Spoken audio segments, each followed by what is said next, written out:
Echo, and from the Navy SEAL as well. And we're going to be talking about the collapse of the deep state system. He says that we're going in the right direction. Michael, thank you so much for joining me. How are you, and what have you been up to? Thanks for having me back, Nicholas. It's kind of a little, trying to get our times right. We've been traveling quite a bit, so it's nice to be back on your show again. We've been doing a lot of traveling, doing a lot of talking, been on other people's shows like this, and it's a great time because we're seeing the collapse of the deep state, like we're going to be talking about. Absolutely. Now, when you say collapse of the deep state, how do you mean? Because there's so many people watching this right now thinking, why is Trump playing with it? Why is he working with, Israel, apparently? Why is he, seems to be, fighting Israel's wars? What do you think about that? Is that still, is he playing a bluff there? Is he playing Netanyahu? What do you think is going on there? Yeah, playing Netanyahu. So for the longest time, obviously, the Rothschild controlled Israel has been running a lot of, their own missions and so forth, using the United States, the deep state, basically, where the United States has been their military arm for a very long time. So Trump has flipped that. We're using Israel as our military arm, taking down Iran. So all the years, all the decades that I spent as a Navy SEAL and CIA, hunting terrorists and so forth, all of the terrorists that mainly we were going after were sponsored by Iran. So that money system is being destroyed by President Trump and the White Hats right now. And they're using Israel. So they flipped it. So now Israel is doing the bidding of the United States, the White Hats, instead of the other way around. So I know a lot of people still, feel that system is still in place because it's been there for so long, 40, 50, 60 years, however long it's been, we've been manipulated here in the United States. But now that system is flipped. But the deep state, they have, their ties within the media, the social systems and so forth. And they're still trying to present that Israel is the enemy. I guess Israel was great at one time, and now they're trying to flip it so they turn everybody thinking that the United States is being used by Israel. No, it's the other way around. So you're saying that the United States has now flipped it, and Trump and his administration are now using Israel. Absolutely.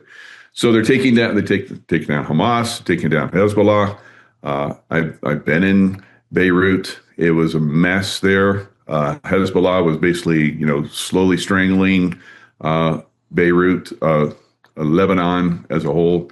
It was very sad because Lebanon, absolutely incredibly beautiful country, and everywhere the Islamists would take over, they turn it into a ghetto.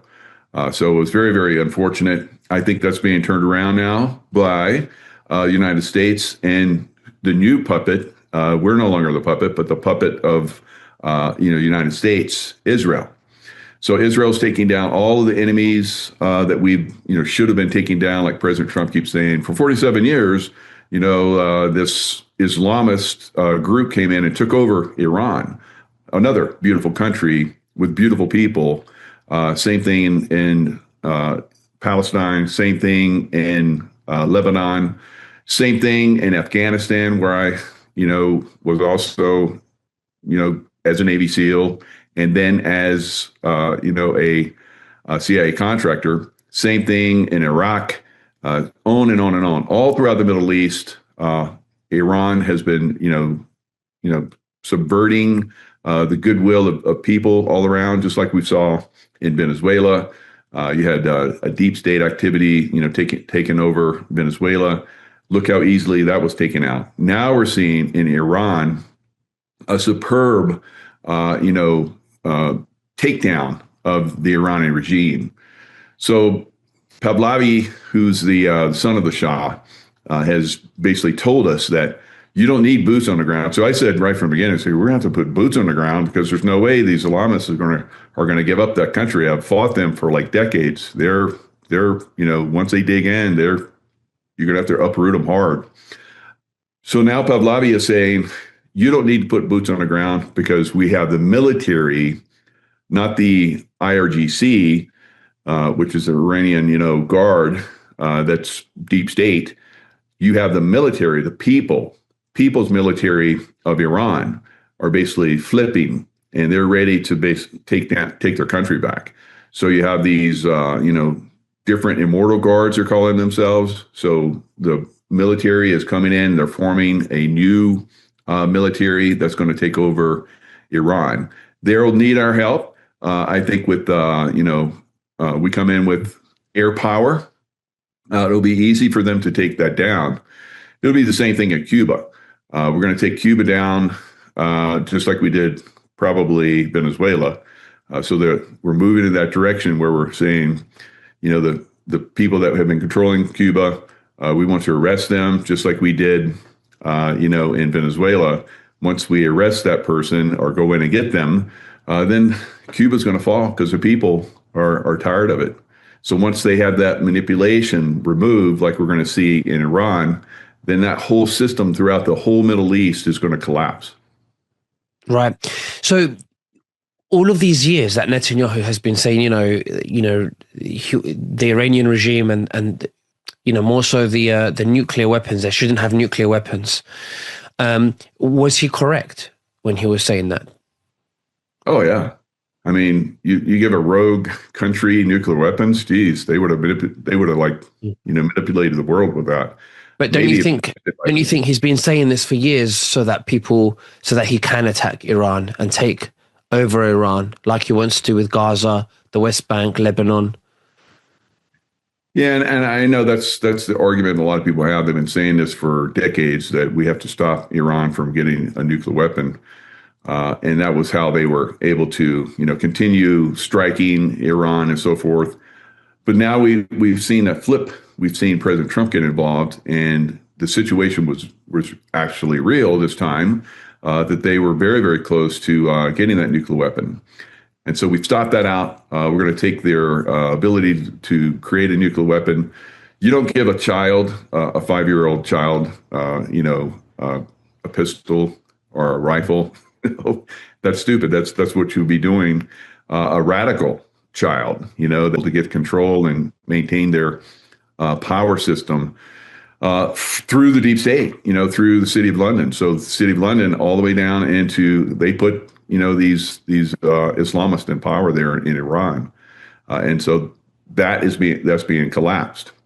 So this entire worldwide system of control, manipulation, money laundering, all the different things that we've been seeing for, decades and decades and decades is now being destroyed. How about Israel? Are they allowed to have a nuclear weapon? And why don't they disclose if they do or not?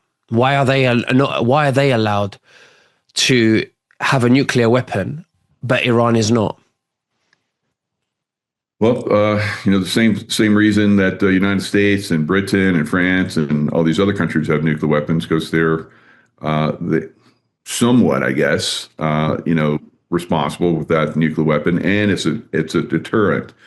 So we've seen the same thing in Pakistan and India. India had nukes, and then somehow, some way, Pakistan got nukes, and so it's kind of like a deterrent. So one side doesn't blast the other side into obsolescence. So that's one way that we've been doing that. I don't think the nukes are going to be used, but imagine if they were.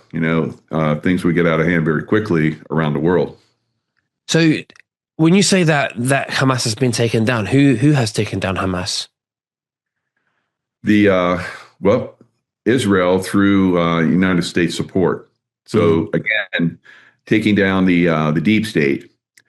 So radical Islamists, if most people have never fought radical Islamists, I have for decades.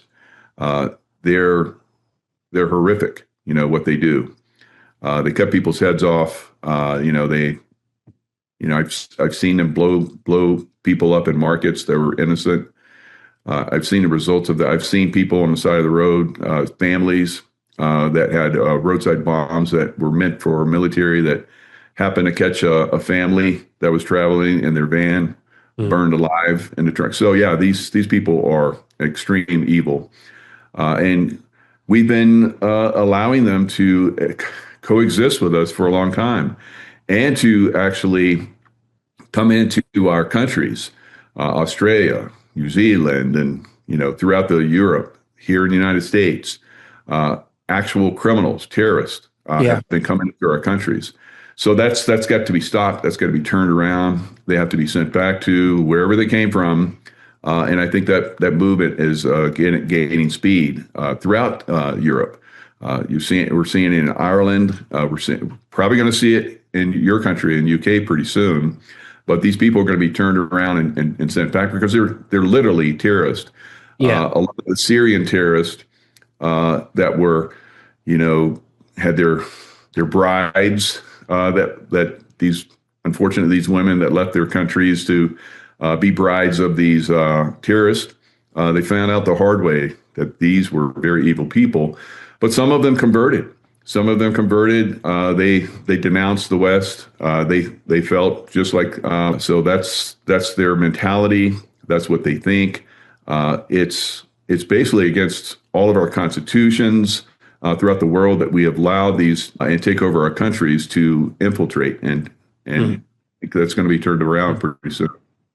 Don't you think Zionists are just as bad?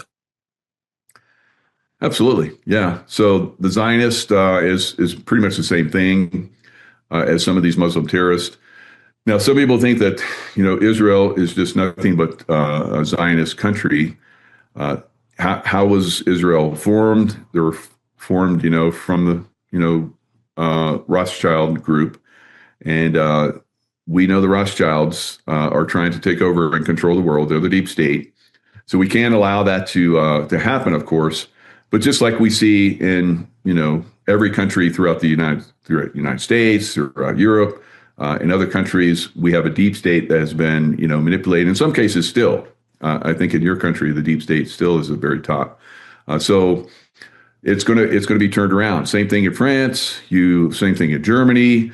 But the people, like like we just saw in Venezuela, like we're going to see in Cuba, like we're going to see in Iran, are going to rise up and strike back and take back their countries.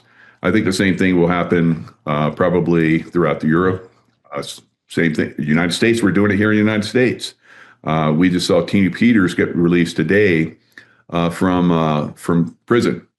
So we had the deep state in Colorado. The Democrats basically had taken this innocent woman that was trying to reveal that the election process was compromised, and they crushed her rights and they threw her in prison.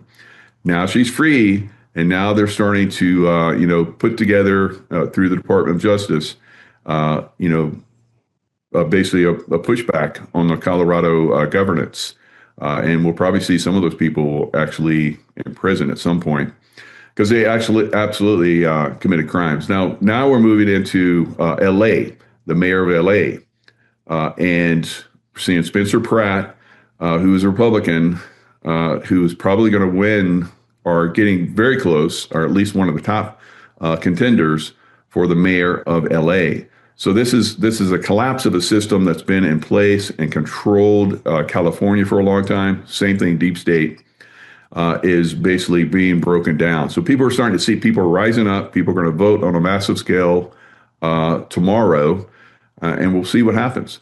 If Spencer Pratt, is one of the top contenders, or if he gets 51% of the vote, then it's a done deal. He will be the mayor.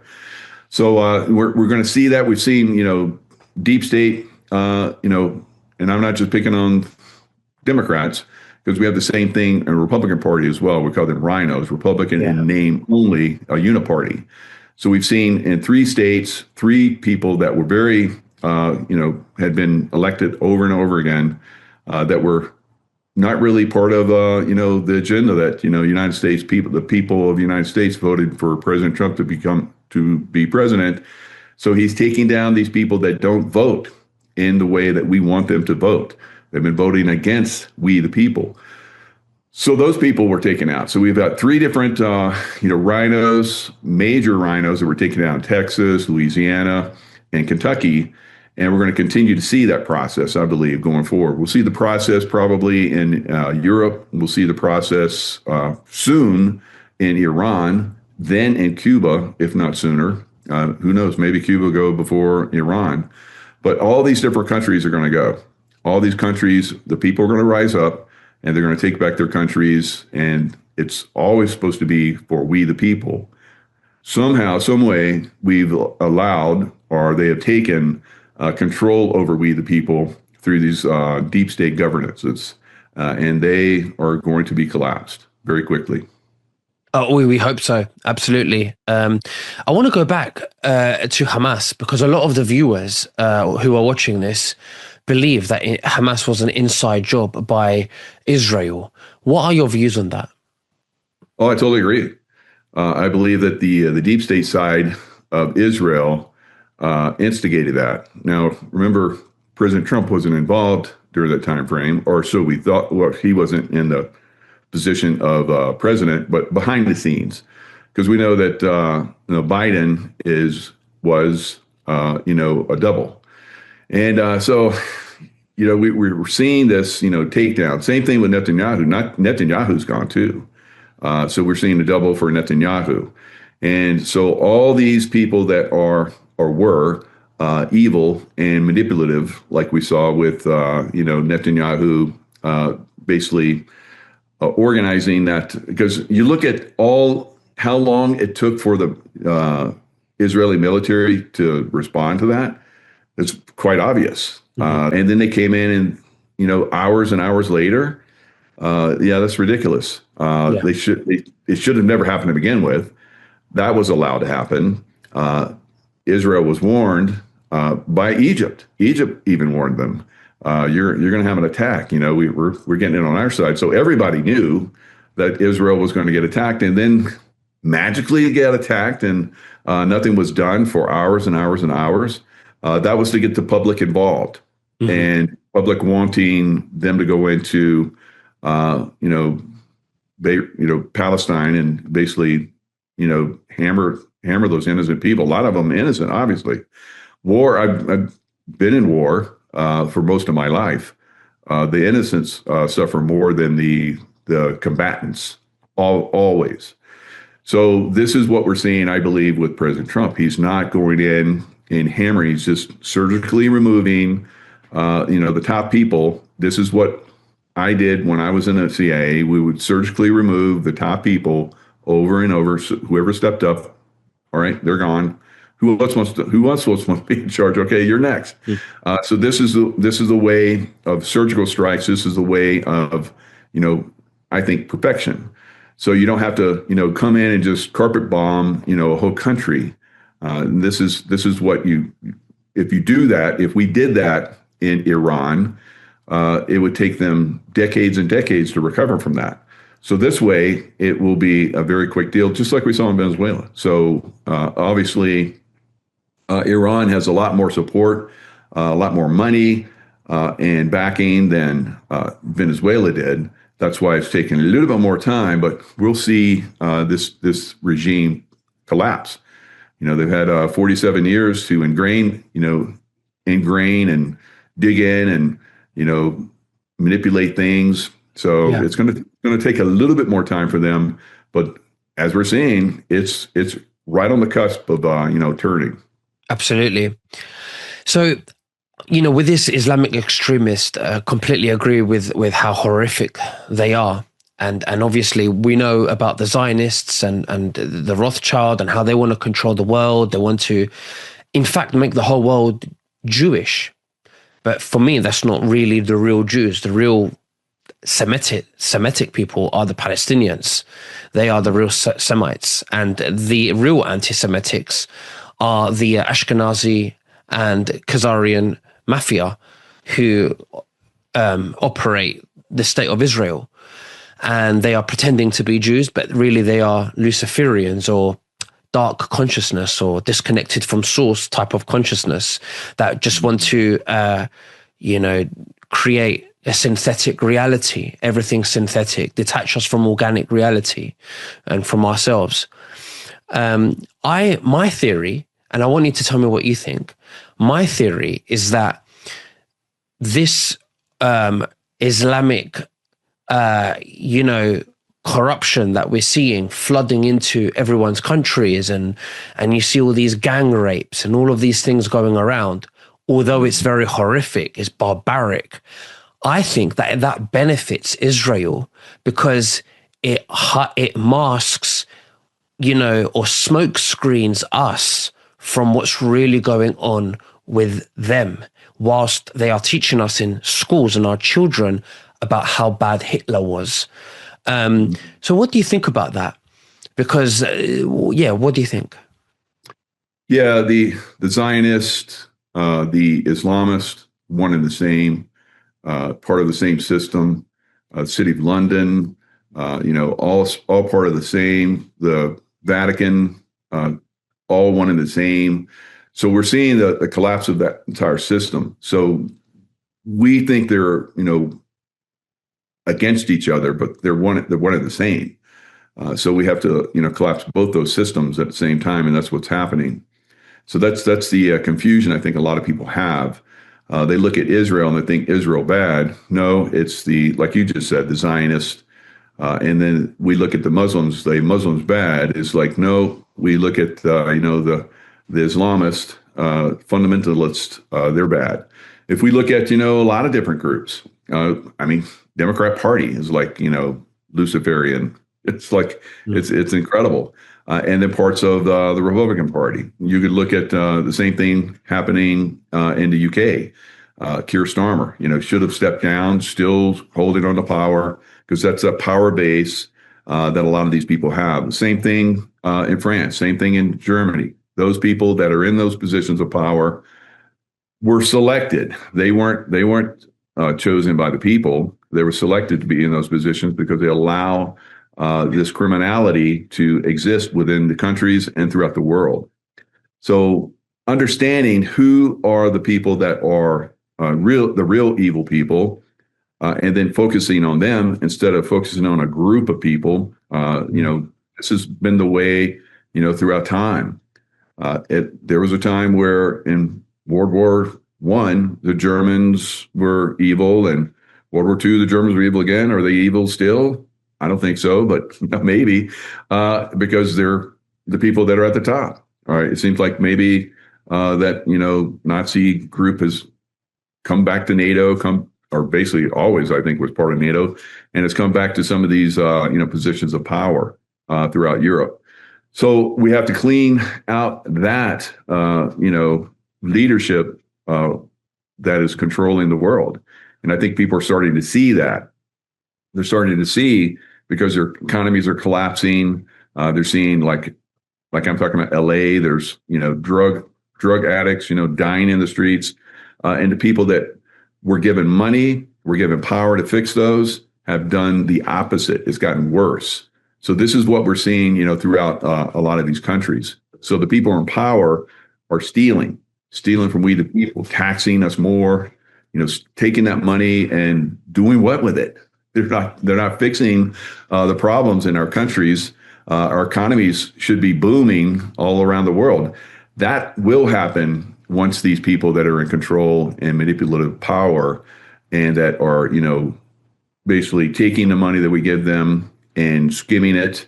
They're getting, their 10%, almost like a satanic, they take their share. You do the church you get 10% to the church, and the satanic group of Zionists and Islamists and so forth are taking their dark share, and we have to stop all that. And that we're moving in that direction. Yeah. But more people that understand this, and you got to choose a side here. It seems like everybody wants to fight everything. There are good people out there like me and you that are helping people see a bigger picture.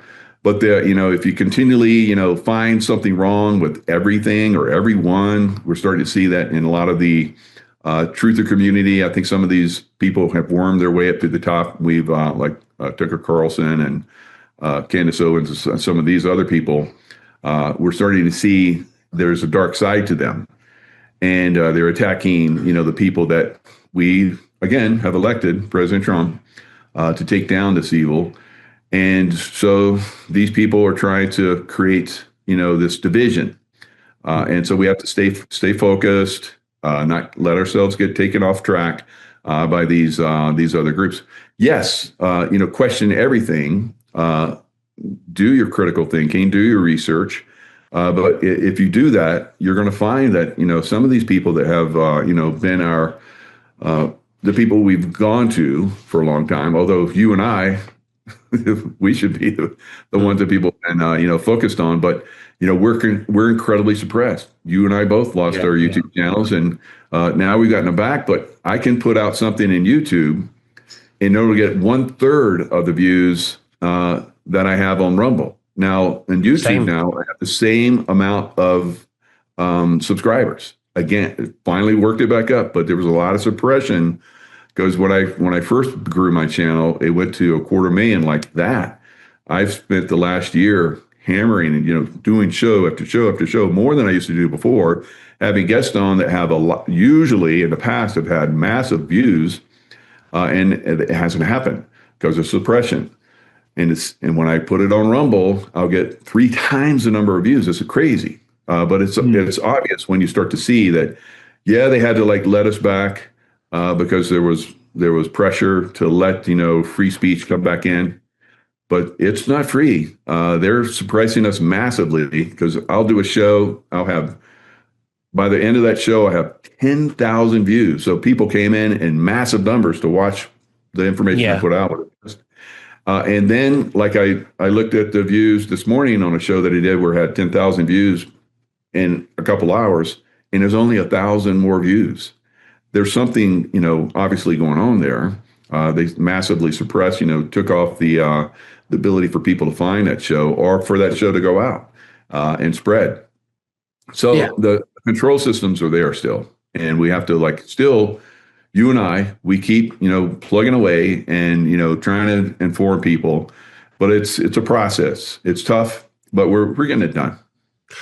Absolutely. Back to Candace Owens and Tucker Carlson. I have to say that if, from a distance, they might look like there's a dark side to them, but when you listen to what they actually say, I think good on them that they're asking all the questions and all the right questions. And I remember Tucker Carlson said something about Islam, about he praised Islam, but him praising Islam, and I saw that, and a lot of people didn't like that. That wasn't him praising Islam. That was him. It was a sarcastic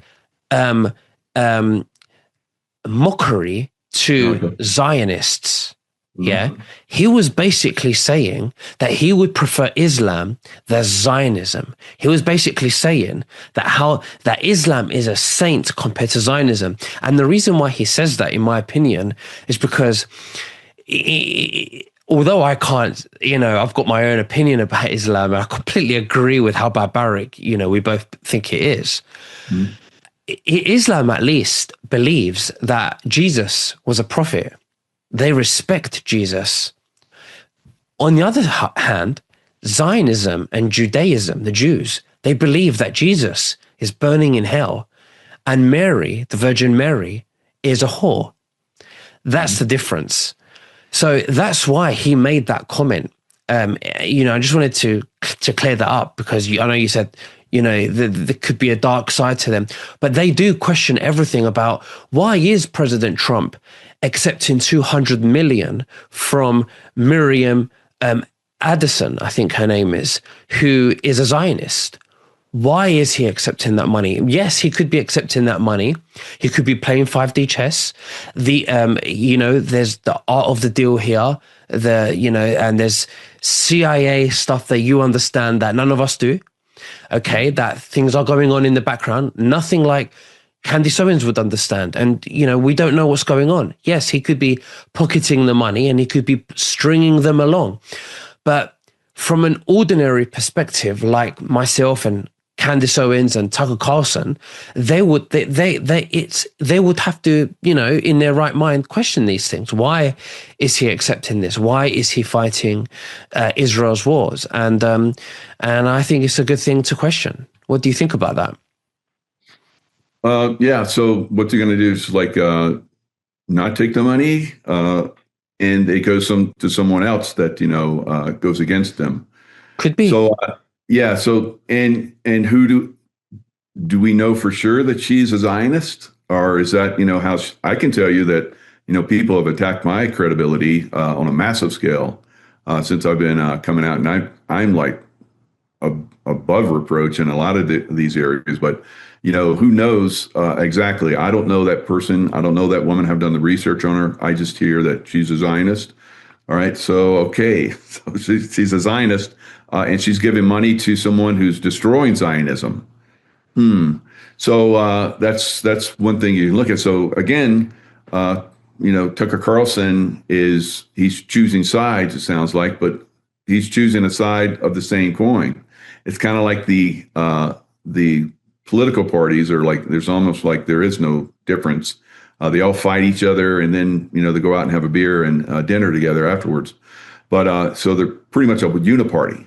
But they lead us to believe that they're going to fight for us. If you choose my side, then I'm going to fight for you. They don't do anything either side. So that's why we're getting rid of some of them. And so that's you're choosing the Islamist over Zionism, because just like I told you, they're both one and the same. So you're choosing a Democrat over a Republican, or a Republican over a Democrat, where we know that's pretty much a uniparty. And we're bringing people in, and in a lot of cases, which have no background in politics, but want to do the right thing. Anyone can come in and do the right thing. It's very easy because all the manipulative control systems that are there. You just have puppets that come into a position, and the manipulative control systems are in the background, basically do the work. So now we're having people that are coming in to do the right thing, but it's going to be a challenge because you have all the manipulative, control systems in the background that have been operating for a long time, the non-elected that have been running the show. So we have to overcome that as well. Like, we may see a really good person come in, like President Trump, but he's having to work. Remember the first term, they came after him, Russia. It's like he could barely do anything in his first term. And then he got his election stolen from him in 2020. So he's working in the background, keeping things going. They're coming at him with lawfare like crazy, trying to put him in jail. And he was able to, defeat that and then get elected again. So, I mean, it's who else would do something like that?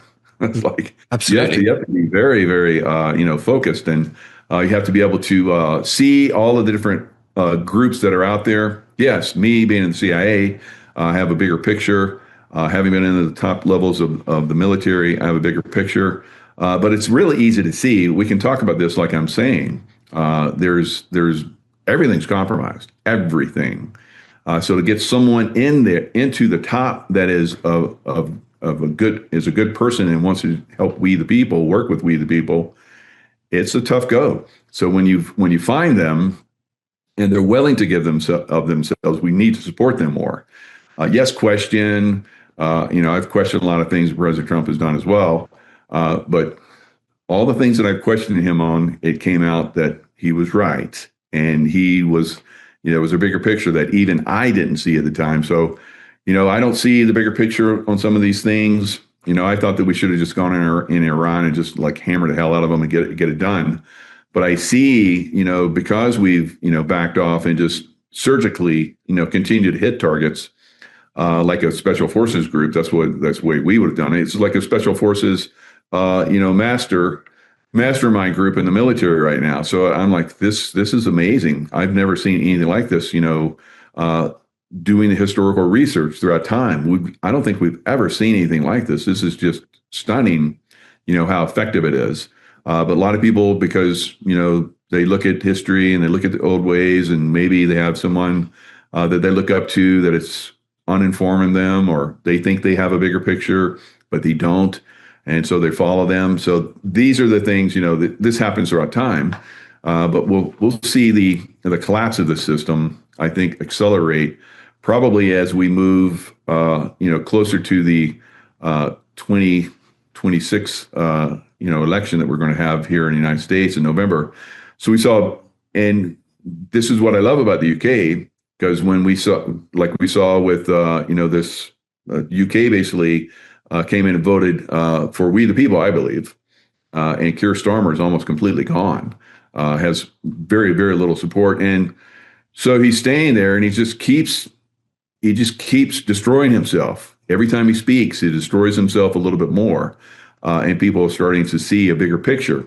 Maybe that's why he's staying, so we can help more people wake up. And that's what we saw with Biden. When Biden came in, it's like, all right, this is going to be a big wake up call for a lot of people. Yeah. Just how corrupt and how evil this political system we have in the United States, especially on the Democrat side, is.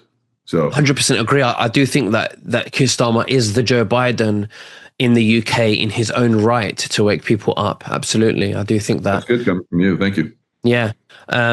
The other thing I want to say is I want to go into a little bit of spirituality before we finish up. And I want to say that there's a lot of channeling going on by a lot of spiritual people. And they're all saying very similar things, how the new earth is here and we're entering this new frequency, this Christ consciousness, the return of Christ consciousness. And I think that what we're going to experience is a slow collapse of the control system, and it's slowly crumbling. And everything that you're talking about today obviously reflects that. And what do you think about that?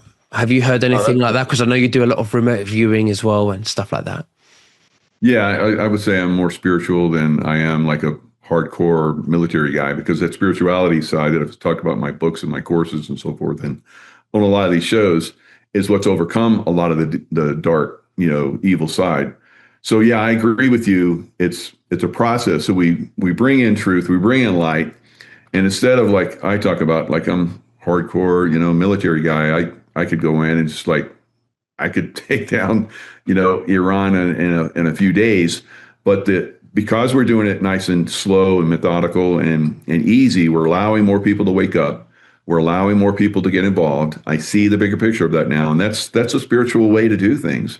And I think across the board, we're allowing people to see, just how corrupt, how evil a lot of these systems have been against us, and when we expose them and they collapse and all the money dries up and the people that were manipulating and paying people off to do evil, the money's no longer there. And so that system just collapses. Instead of coming in and hammering all the people that were involved in it, we're just letting it collapse, and it just disappears. I think it's magnificent. Yeah. So that's definitely a spiritual thing, spiritual awakening process that's going on for the world right now. Do you feel something different is in the energy? For an example, I sometimes feel detached from reality, and I feel, sometimes I feel that my reality is a bit dreamy sometimes. And I feel that it's all background noise. I feel there's a lot of calm. Mm-hmm. And then but sometimes I feel I love being on my own a lot of the time. But then I feel that I was going to say, I feel that I crave a lot of, sometimes I crave stimulation, I don't know if it's because we're experiencing the dissolving of our identities, or, what do you think about that? Yeah, that's a very good point. And I've been through that process many times, and usually I've gone into the wilderness. Of course, I'm surrounded by wilderness now, so it's very calming, and so when we go through this process of letting go of all this other stuff, it's a lot easier. A lot of people get caught up in the craziness of it, and they get crazy. I say, like you, just take a step back, stay calm, stay centered. Don't go one way or the other. So if you're in that centered realm, you're not letting your consciousness get captured. and controlled and manipulated. So some people have to have complete control. That's an extreme. And then some people just get wigged out. They're just like their minds just go crazy and chaos and everything. Some people like that. Some people like to have control, but those extremes are not, the perfection that we're looking for in the future. So that realm that you're in, we're trying to help people get there so that they can see through all of the manipulations and control systems and chaos that are trying to create fear and all that stuff. So we can see through that, stay centered, work together, and create the future that we all want. Absolutely. Michael, it's been an absolute pleasure having you on, like always. Is there anything else that you'd like to say to the viewers before we finish? Yeah, always, stay in that love vibration, stay in that love centered, because it allows you to, tap into higher consciousness sources and stay centered during this, this movement, as we were just talking about, through the chaos and through the control systems. Absolutely. Thank you, Michael. And we'll speak again very soon. You take care. The Democrats are stealing another election. How about that? It's so funny how it's strange. Why would they do it again? Why wouldn't they? Because they weren't arrested and thrown in jail and executed the last time they did it. So they're doing it again. They're doing it in California. We're seeing votes for Pratt basically being stolen. Votes are coming in, and none of them are going to Pratt, but they're going to his opponents. All right. So eventually, day by day by day by day, all the way into July, several weeks away, they will have eventually gotten to the point where Pratt and Hilton are not even in there anymore, right? Now, President Trump has spoken out and said that they're stealing the vote. He's going to have the Department of Justice look at it in Los Angeles. And of course, the press is saying he has no proof of that and so forth. We're going to show you proof of that. It is real, and it definitely needs to be investigated, like I did. And she said that she told her friends that it would last, 5 to 6 years. Boy, she was accurate, wasn't she? Right? So it's still going on. So we talked today, and Root Wellness is definitely what I've been using, what a lot of people use to basically cleanse the system, detox, and they've got other great products. And if you sign up as a new subscriber, you get 15% off. Of course, if you subscribe, you get 5 to 10% off of the products that you subscribe to. So really good deal for that. Now we're looking at some anomalies out there, and I want to show you guys one of those anomalies. All right. So we know there's a lot of people that are claiming to be truthers, that maybe they're clones or, something else, like this guy here. See that guy right there with glasses? Kind of looks like me, but that's not me. So, yeah. So if you like roll over it, there's me. And there's that, love vibration thing. I don't know what that shirt is. I don't wear glasses, but I guess this person that has a prophetic update, they think it's okay to steal other people's videos, and I don't know if they market and make money off that or not. Probably do, but there's lots of that going on right now. Those are coming back. We are getting suppressed on a massive scale once again, guys. So that means something is afoot. Something is about to happen, like Dr. Ram and I talked about on the show with Clayton. Both of us are saying you need to get well, right? You need to have a good detox and so forth, all right? So I talked about some of this. I warned about it the last go around. I said that we would get another one that's going to be worse. And I know a lot of you guys, I see your comments. You don't want to hear it. You think I'm a fear monger, right? So it's up to you. So we have the stuff that, can help you survive going forward and actually look younger, feel safer, be safer, and so forth. So anyway, so look at this. Trump wins again. The Democrat Party is done. I don't think so, right? Definitely not in California. So it is a problem. I think it could be part of a reveal, guys, because I was talking to Louis Herms on election night, and we were looking at the results, and he was telling me that he knew people that said that some things were going to be stolen, and there were people that were calling up some of the people that were in his campaign. They're in the know, and they were crying. They were saying that Pratt was getting his election stolen from him, right? So, we have to hold these people accountable. We have to stop this.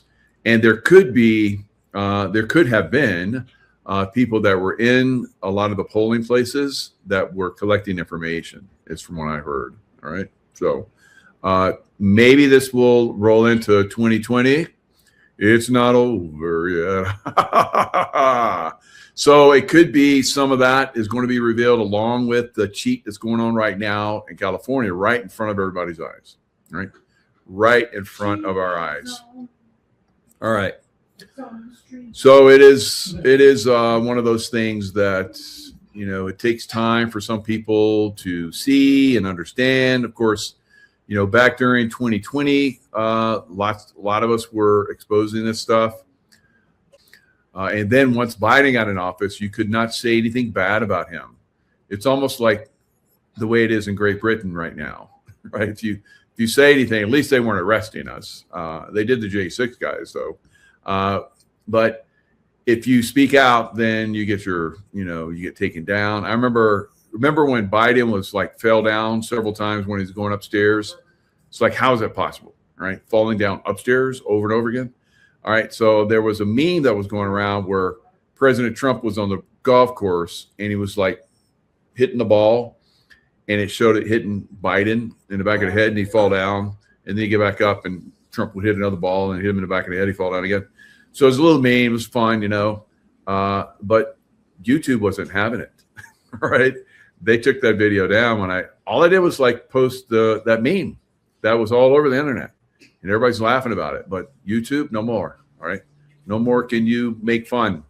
There's no joking here about Biden. Of course, we still did on other platforms, but it is happening again. It's happening again. Massive suppression on YouTube, on Facebook, on X of all places. All right. I've seen my number on X. I don't know if I got something 86,000 something. I think I had over 100,000 when they took my my Twitter like Mockingbird Twitter bird, when they took that down, and I then put up another one. So I'm on my night channel. All right. So it has taken me a long time. It's taken me over a year to get, after they let us come back on X, it's taken me over a year to get to the point where I have 82,000 or 83,000, whatever it is, 86, I don't know what it is. And I've had 86, I think it is 0.2 to 0.3. And I would see, it's going up. And then it goes back to 8.2. And I was like, what? I never get numbers going down. And then I see it go up again. I was like, oh, maybe it's a glitch. And then it's back to 8.2. And I'm like, wow, I've been at 0.2 for over a week. Normally I gain, 100, several hundred a day. So I've been at 86.2, I think it is, for a whole week. And I've been at 82.3, 82.3, 82.3, back to 82.2. So suppression is happening everywhere and on a very significant scale. But I haven't lost those channels. And there are views that are happening, although the views are suppressed on a massive scale too. A lot of us. Because I did a show recently with Nicholas Viniaman, and I used to do shows with them, years and years ago. And I'm still doing shows with them. But we both went to Rumble because that's the only platform we could have. And, we built up Rumble for a little bit, and Rumble was suppressed too on a massive scale. I see the people that are subscribing on and I've seen this for years. So I'll get like thousands of people a month, and I'll get like on my subscriber, where it actually shows you where you have subscribers. I'll see that people are subscribing because it'll show me the numbers. And then the ones that actually are on the subscriber number, it goes up like 5 or 6. And I have thousands of people that are coming in and subscribing. It's suppressed everywhere, guys. Truth is hard to come out. It is very difficult. Very, very difficult. Yeah. Are you surprised? Same actors every election? Yeah, exactly. Operation Paperclip? ? You don't know what that is? Go look it up. All right. So anyway, Mockingbird Media. That's Operation Paperclip, and that was Twitter. All right. And just because they made an X on there doesn't mean it's changed much. It seems like Elon, he has good intentions, but the people that work for him, not so much. All right. So let's look at the cheat. What does the cheat look like? It's very obvious. It is there for everyone to see, and we're gonna show it. All right. So this is back in 2020. This is Wisconsin. It says, remember Wisconsin? I do. Last night, I watched one single election batch of almost 25,000 votes get distributed to every single LA mayoral candidate except for Spencer Pratt. So let's look at this. All right. Spencer Pratt, here he is over here, 86,323. Karen Bass, 38.1. Her numbers are going up. His are going down. Hers are going up. All right. So 86,323. Look over here, 86,323. But a batch of almost 25,000 comes in. And as you guys can see, Karen Bass numbers went up. She went from 38.1% to 39.1%. And Spencer Pratt went from 27.9 down to 25.9. And Nithya Raman went up to 21.4. So she got another almost 10,000. And, Kara Bass got, 20,000 almost, or 13,000, whatever. And Spencer Pratt got nothing. Even Adam Miller got more, right? He even got a few more. Everybody got more, but Spencer Pratt. Imagine that, all right? So there it is in black and white for all to see. It's statistically impossible for that to happen, right? So we're seeing the same thing over here on the governor race. We're seeing, the numbers are going up, but Steve Hilton seems to be doing okay. But we're going to look at those numbers again.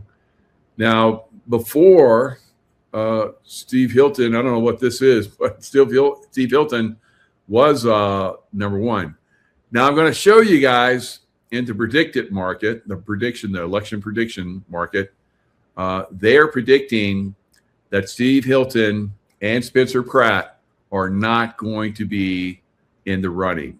At some point, they're predicting that it's going to be another Democrat sweep, right? Now, these prediction markets, go up and down. They jiggle around, but somebody seems to know something. Now, you guys might remember I told you way back in 2016 that I knew that President Trump was going to win because I'm a intuitive dude. And for whatever reason, it came in super, super strong.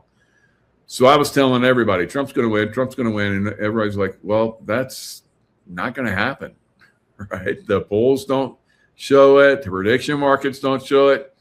And I was like, you'll see. And so I was almost destitute during that time frame, but I was able to get enough money to every so often put money down on Trump because I knew he was going to win. And sure enough, he did. And I went from destitute to basically paying my bills back off, and and then a little bit extra money too. So, after the CIA tried to destroy me, somehow God helped me to weather that storm. But anyway, we're seeing, this thing slowly slide away, sliding away, sliding away. All right, so it is happening, and in the meantime, there's other things that I predicted. I get pretty good at this. So I said that Marjorie Taylor Greene was a man. I don't know about that, but I did say that. Maybe that'll come out too.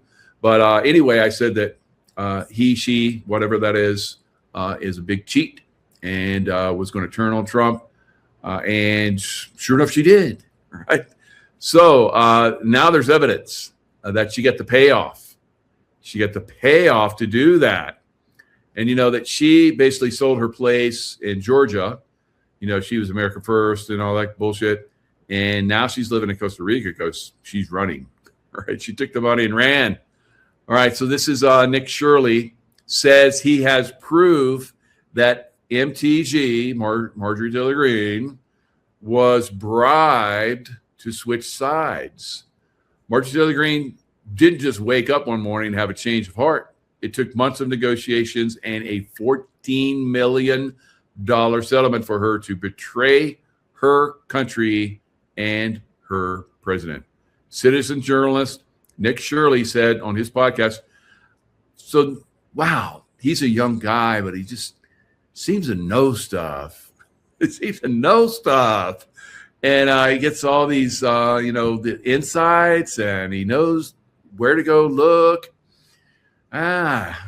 Somebody's helping him out, I think. I kind of like it. Is he a Q guy? Citizen journalist Nick Shirley said on his podcast that he's already sent his research to the FBI in Georgia. Might as well have thrown it in the trash, right? Anyway, so he's putting it out on, social. That's good. Mr. Shirley's information seems to be authentic and in order, said Atlanta Special Agent in Charge Joseph Barron. We've opened a full-scale investigation. Without her seat in Congress to hide behind, MTG will have some difficult questions to answer. Well, I guess they're going to have to go down and bring her back from Costa Rica where she's hiding. And I don't know, maybe she'll throw off her clothes and run into the jungle and swing with the apes. Who knows? Who knows? Who knows what she'll do to escape justice? Right. So this is fun. It's very fun. All right. So let's look at the bullshit. Let's look at the way these guys are stealing. Now, I want you to look at these numbers. This was basically the night of the election. And, of course, California does not get results for a month later. All right. Mail-in ballots come in. They have to be dated the day of the election. And it can take up to 7 days for them to make it to the collection point. And then from collection point, they're put in helicopters like we're seeing right now, and they're flown to one place, not multiple places where they can, make sure there's no election fraud, but one place. Same thing happened in Arizona. All of it got transported to one place. Can you say one place? So they go to one place, and they're counted, and that's where the election fraud happens, over and over and over again. So there you go. Here are the results: 27.7, 25.4, 34.8, 30.4. So try to remember those numbers. All right. Steve Hilton's obviously in the lead. Pratt is a close second, 4.4 away from number one position. So let's see. What does it look like now? What are the numbers now? All right. So the California governor race. All right. I'll read them back to you because I can look at both of them, but I can't present both of them here on this window that I have. Window to my soul, right? California governor primary results 2026. This is updated constantly as they steal more and more. All right, so you see here, Javier is getting closer, 26. Now remember, he was, or I'll tell you what he was on the night of. He was 25.4. Now he's 26. Steve Hilton was 27.7. Now he's 27.2. And Tom Steyer was like, I don't know, he was like 15 or something bullshit like that. Now he's 20. It's all the way up to 20. He's catching up. It's a race. Who's going to win? Who's going to win? Well, the prediction market says that those Republican guys aren't. Right? That's who isn't going to win. All right. So now Los Angeles mayor. Let's look at LA mayor. There it is. All right, go. All right. So Karen Bass, 35.1. Remember on election night, she was 34.8. So just a couple days later, she just keeps on moving up. Spencer Pratt was 30.4, and now he is 29.4. Lost a full point. Nithya Raman, I think she was down around 17 or something like that. Boy, she just really jumped up there. She's a fast horse coming up from behind, right? So, and this is just a couple days later. If this trend continues, then yeah, Spencer Pratt and Steve Hilton are going to go bye-bye. And there will be no hope for California. What's that? That one? It's like "Welcome to the Jungle." Yep. So, and then the guys like they talked about it later. Said they were in downtown LA. They're like walking around Hollywood, and this black guy's like, now Trump says, let's show, because the Mockingbird media. Twitter, no, it's X. Twitter used to be, right? Yeah. So Mockingbird Media says Trump without proof claims cheating in California vote, says federal inquiry. All right. Now I showed you how it was cheated. And there was a video that's on my X account. Where they show back in Wisconsin days, 2020, where there was a big bump, kind of like what we saw with 25,000 come in, and none of them went to Spencer Pratt, right? So they had very similar things that happened throughout the country that night. All right, so I remember before I went to bed, because remember I said I voted on Trump 2016, but I was never quite sure that Trump was going to win 2020. I was never sure, right? And so I remember the polls were like, closing, and the count was like he was winning everywhere. He was going to win. He had it. I'm like, and then I went to Predicted Market, and they were like predicting that he was going to lose. I was like, I'll take that bet. That's a winning bet. I can't believe you guys still have odds for Trump not winning. So I threw away $1,000. I threw $1,000. Bye-bye. Because I woke up the next day and it was over. Right. They rolled in with the big trucks full of mail-in ballots, just like they're doing right now in California. And they changed the vote, right? In the middle of the night. They stop the press. All right, stop the calculation market, and no, we can't have that. We're going to start to, those women in Georgia, there's like, oh, the toilet's running over. Everybody run for your life. And then everybody's left, and they pulled out all those, ballots from under the tables and started counting them over and over and over again. And magically, Biden won. So.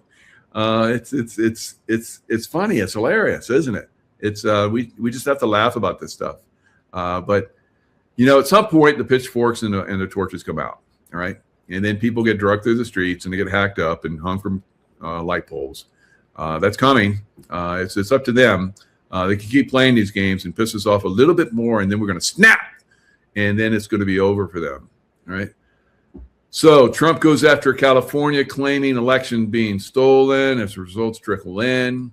Trump alleges California primary election theft amid delayed mail ballots. All right. So Trump accuses California Democrats without evidence. ABC News. All right. The usual culprits. Trump claimed California governor, LA mayor races being stolen. USA Today. The Hill. Trump goes after California, claiming election being stolen. Trump claims without proof Democrats are trying to steal California. The Guardian.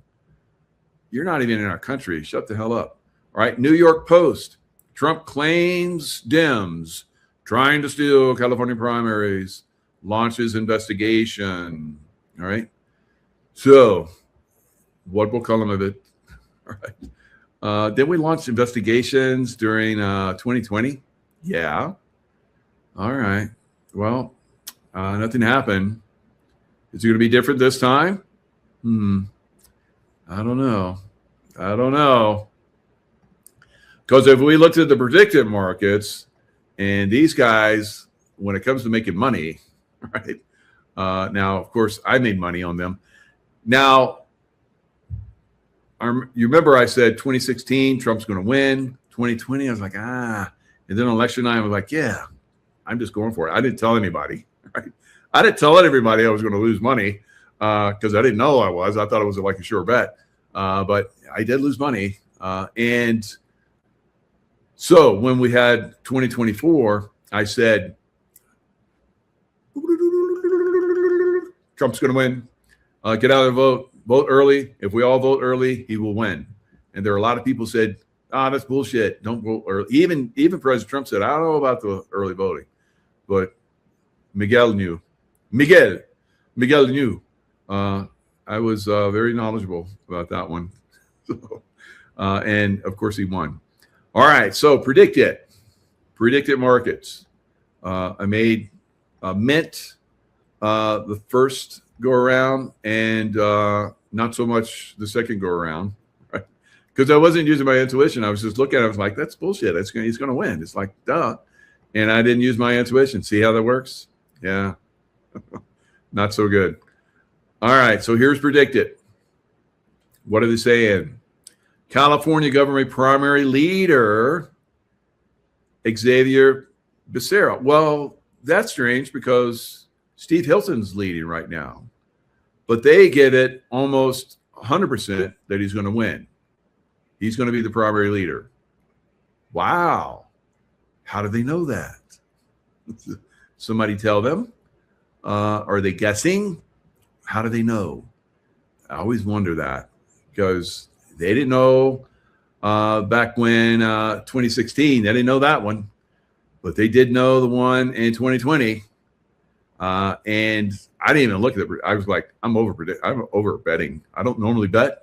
So, but I was like, it was a sure bet in 2016 for me as an intuitive. And when I looked at it analytically, I'm looking at the TV. I'm looking at what they're, saying. I'm like, well, this is another sure bet.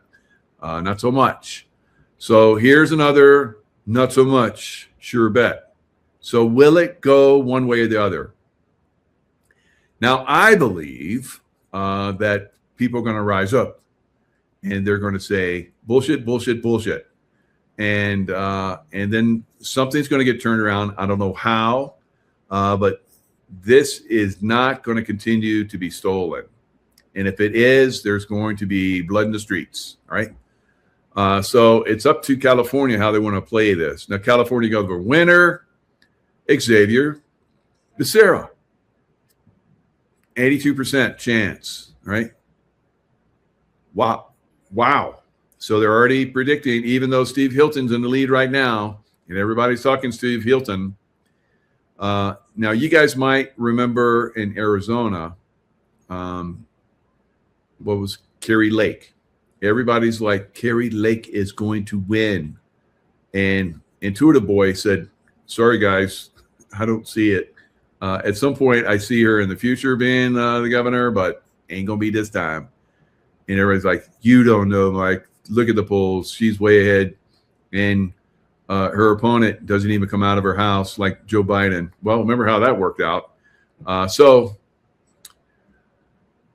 races are stolen by Democrats. So LA mayor runoff, Bass and Rahman. All right, everybody's saying it's going to be Bass and Pratt right now.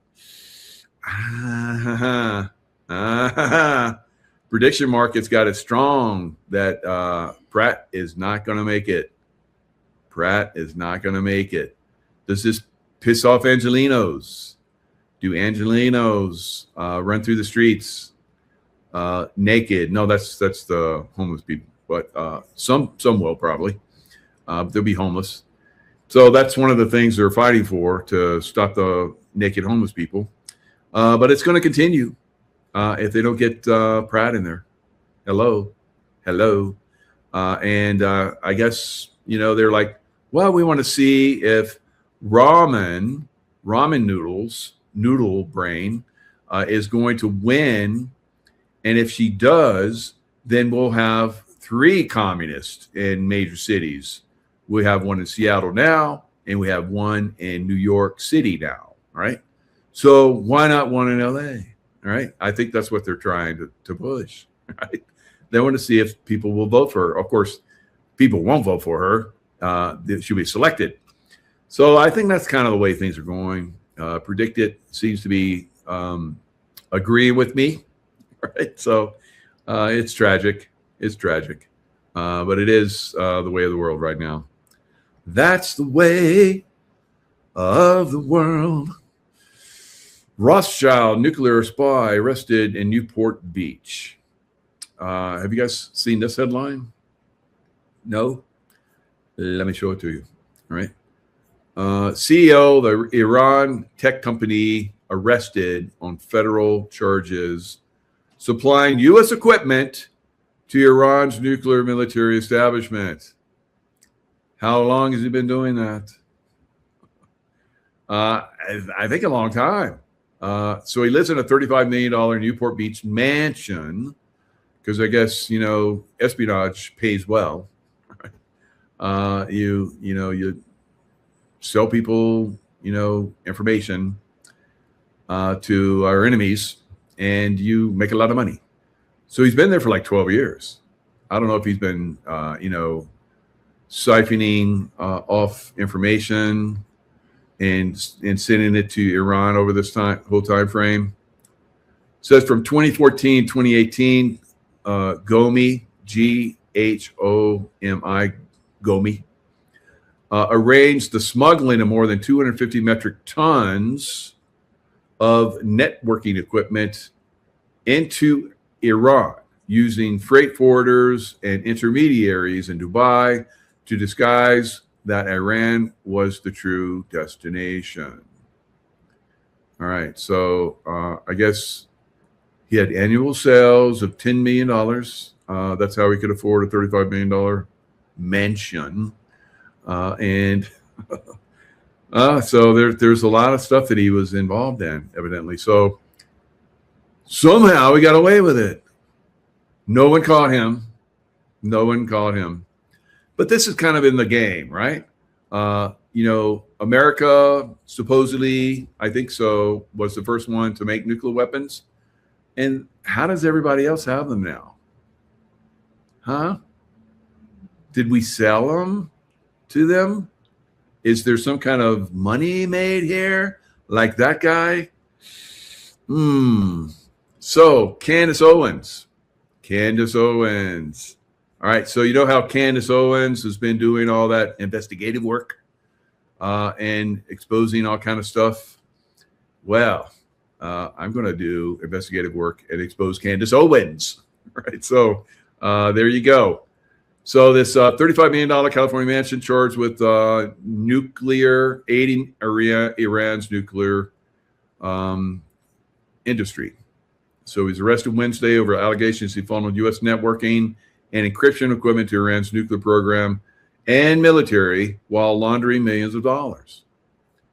So what does a $35 million mansion look like in Newport News? Well, let me show you. Boom, bada bing, right? So it doesn't show the inside. Maybe at some point we'll get some retail, real estate professionals once this is up for sale to give us, have those, have those videos. They have those beautiful mansion videos. I want to see what this looks like. All right, so I'm definitely not going to buy it because I don't want to be in any kind of place where there's been corruption. All right, so the Putin Candace option. So what's going on, Candace? Here's our man who's selling nuclear secrets. All right, and of course, here's George Webb that is the master at exposing espionage. So here is Alexander Smirnov. I don't know if he's connected to the vodka company, but there's his name. Could be just just some Russian with a vodka name, right? We know the Russians like vodka, so it could be. He's probably is, right? So, but here he is hanging out with Hunter Biden because we know that Hunter Biden did a lot of dealings with Russia. And here we have Klaus Fuchs, the Rosenbergs that were executed for selling nuclear secrets to who? The Soviet Union. And who does the Soviet Union sell uranium to? Iran. Wow, it's a tangled web that we live in. So here is Smirnov, Alexander Smirnov, Russian intelligence operative, talking to Ramshid Gomi, the guy that was selling the nuclear information. How about that? To Iran from the U.S., from his $35 million mansion. So here we are. We got Hunter Biden. We know he's dealing with the Russians and espionage, all that kind of stuff. Charlie Kirk, political influence, donor networks, media narratives. And there's Candace Owens. Where's Candace Owens now? She's in Russia, in St. Petersburg. Hello. All right. And we're going to go deeper into this. So here's Gomi. All right. Iranian national. He's an Iranian national. Imagine that. And he's living in the U.S. And he's very, very rich. And he's selling nuclear secrets, right, to the Iranians. Wow. How did he get away? And who gave him that information? Who gave him those secrets? And who benefited from that on the other side? Who was the person, right? All right. So we know that Candace Owens, like I talked about yesterday, had a show with Hunter Biden. All right. Is she selling out? All right. Or is she some kind of negotiator for the good guys? Right. It's a tangled web. And of course, we've had Sean Ryan also do shows with Hunter Biden. And he does shows with other people that are no longer on the up and up, right? Trying to make them look good now. So who does Sean Ryan work for? All right. So here we go. All the way back in the 40s, the Manhattan Project era. The first atomic secrets did not stay secret for long. Of course, Julius and Ethel Rosenberg, convicted of espionage conspiracy, provided atomic secrets to the Soviet Union. And here's all these other people from British intelligence that were also involved. How about that? It's like, wow, the Brits are involved in this too. In Iran, they put the Iranian, Muslim radicals in power, and they're involved in getting them nuclear secrets too, probably. Yes. All right. So This is George Webb's Substack. I can't show you, but just a little bit. I'm teasing you with it. He has an excellent Substack. Highly recommend you go support him. That's how he can come up with this amazing information. And how does he stay alive? How does he stay alive? I'm just kind of curious about that. Maybe occasionally he has to put out information that's not so true, right? That's a trade-off. I don't know. I'm just looking. I just watch this stuff. I'm just a guy that just lets. I'm your humble reporter. Humble reporter. All right. So who is Candace Owens married to? Who is her little hubby, right? George Thomas Farmer. Who is the Farmer people? We'll talk about that too. So he's born July 5th, the day after July 4th. How about that? Amazing. In 1990, he is a British and American entrepreneur and businessman. He is the former chairman of Turning Point UK. All right. Candace Owens also at one point worked for Turning Point. And so interesting. So his father is Michael Farmer, or you could call him Baron Farmer, right?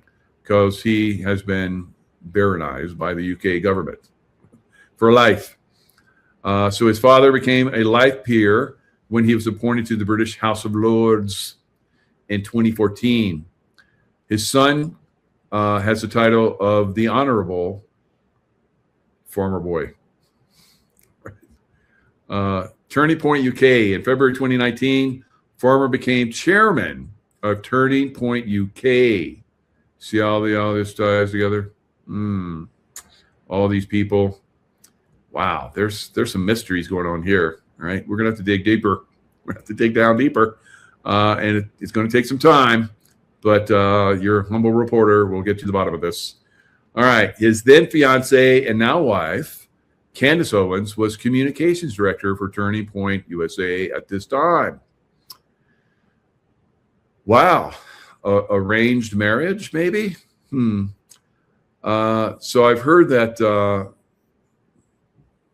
the former husband, the husband of Candace, is actually gay. Which, it's whatever. If you want to marry a gay man, that's fine. Whatever. And that's just a rumor. Maybe it's not true. I don't know. So I hate to put out rumors, unless maybe they're pretty much true. Farmer took over as CEO of Parler. You guys ever remember Parler? I remember Parler. It was American social networking service. I think it's probably still, I don't know, probably still out there. I never really used it. Its parent company, Parliament Technologies, in May 2021. So prior to his tenure as CEO, he was allegedly used as a means for organizing the January 6th United States Capitol protest. Wow. And building a perception that it had a lack of moderation for violent speech. So also during Farmer's tenure, Kanye West tried to take over the social networking service. Farmer said of the proposed acquisition, yes, acquiring a Parler will strengthen our ability to create an uncancelable ecosystem. Parler will remain a place where everyone can think, listen, and speak freely. We will continue to fight against censorship. Like X, yeah, and Facebook and YouTube. Those of us that use those platforms that share truthful information know that is not existent. Non-existent, right? All right, so that's Boy Farmer. So let's look at Candace Owens and her hubby Farmer together. What do they look like together? There's some anomalies here. Right? I want to point these out. All right. So here's Farmer with son. Candace seems happy. Candace is happy there. Seems like the same guy. Whoa.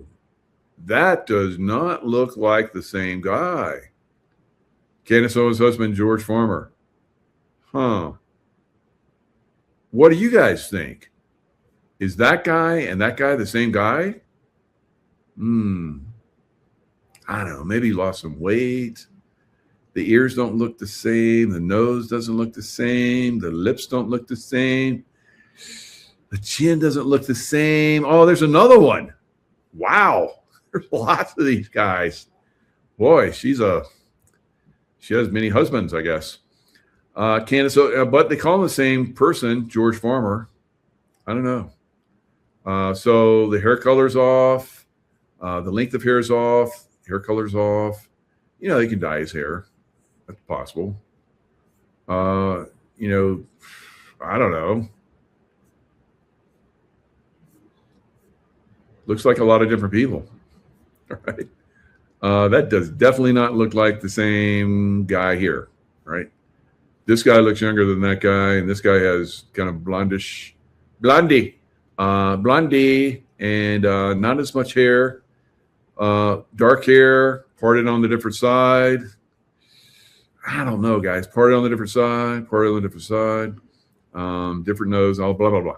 All right, so here's a happy family. I guess they have 4 children.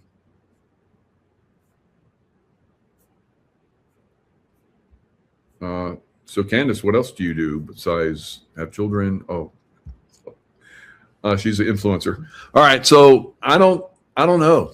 I don't know about this. This is very suspect, very strange things that are going on here. Now, we know that Candace, had Hunter Biden on, trying to make him look good. Why? And the same with Sean Ryan.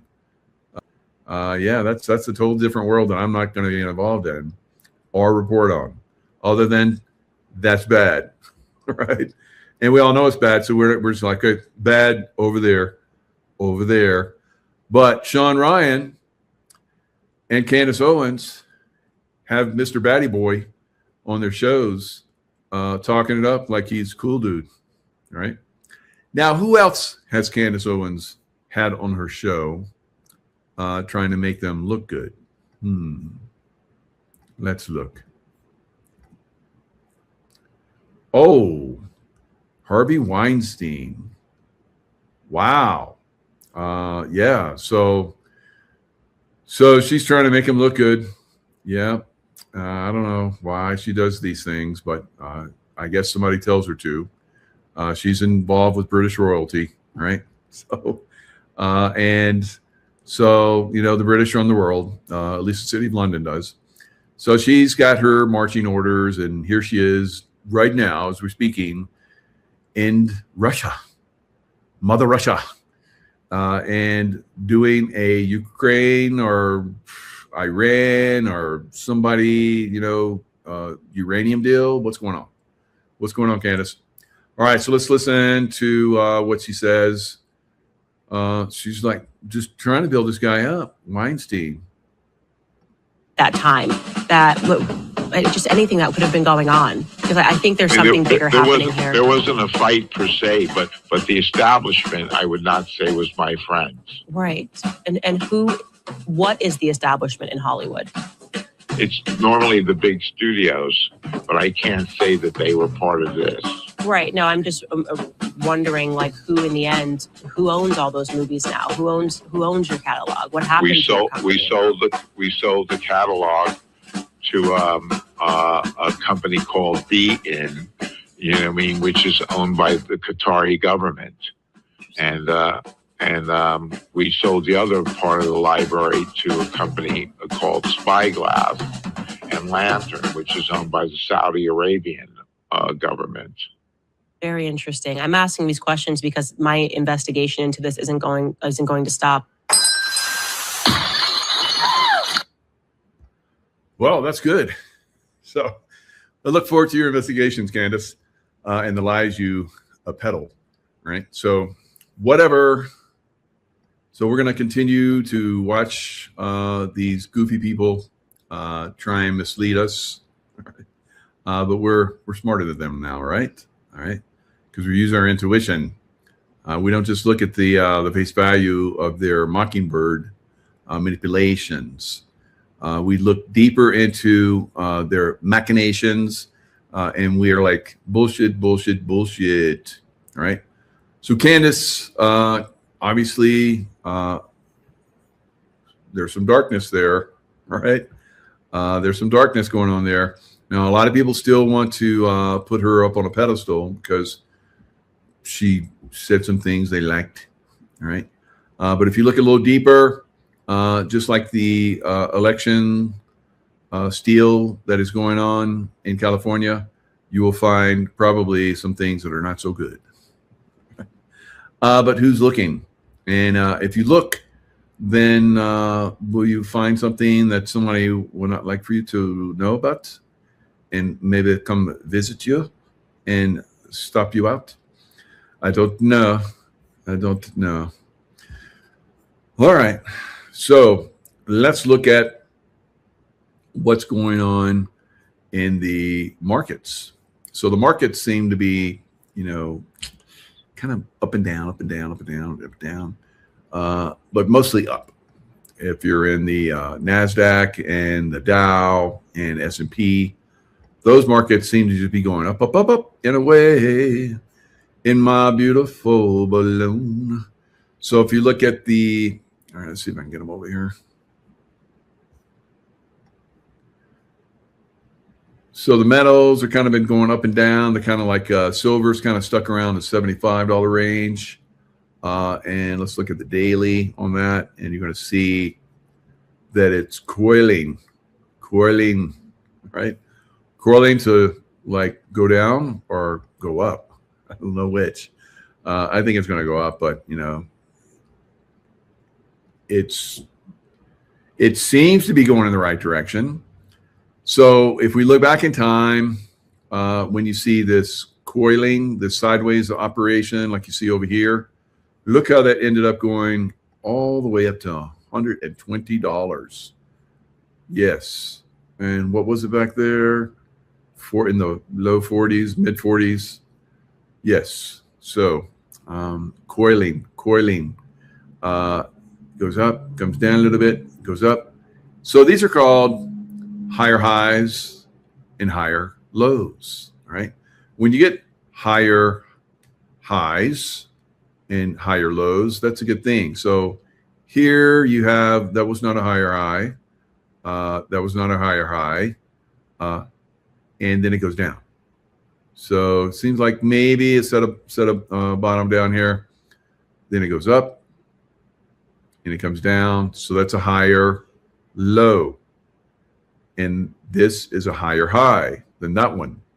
And at this point, we're at a higher low at this point. And a coiling action looks like a bull flag to me. All right. So bull flags usually mean whoop, way up. All right. Way up. So we'll see, how this goes.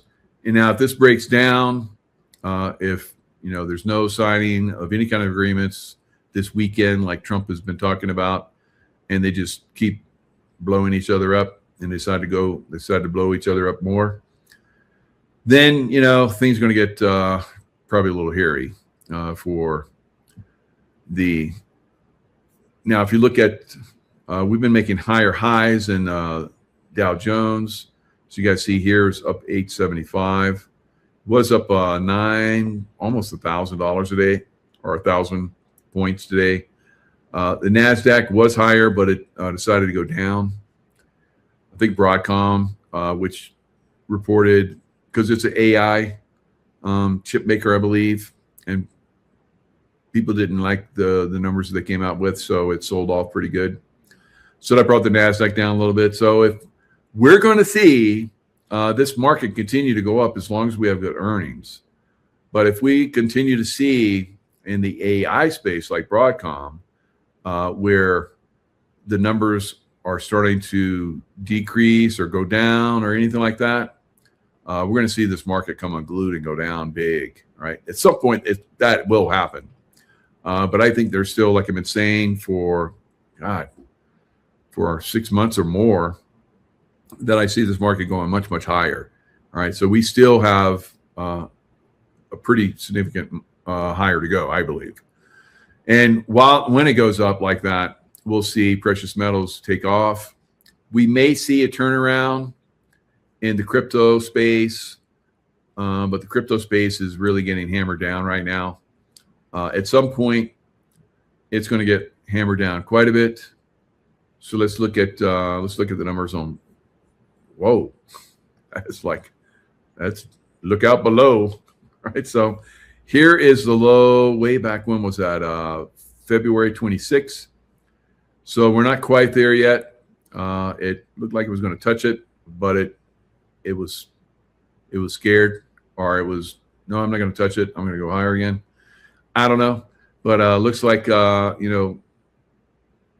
think we're going to see $35 Bitcoin before we see higher than 120. Like at 125, I said we will see 125. You guys might remember that, and that would be our high. I said there could be possibility might go higher, because I always like to throw the caveat in there because you never know, right? But I said I believe it's 125. That's what it hit, somewhere around in there.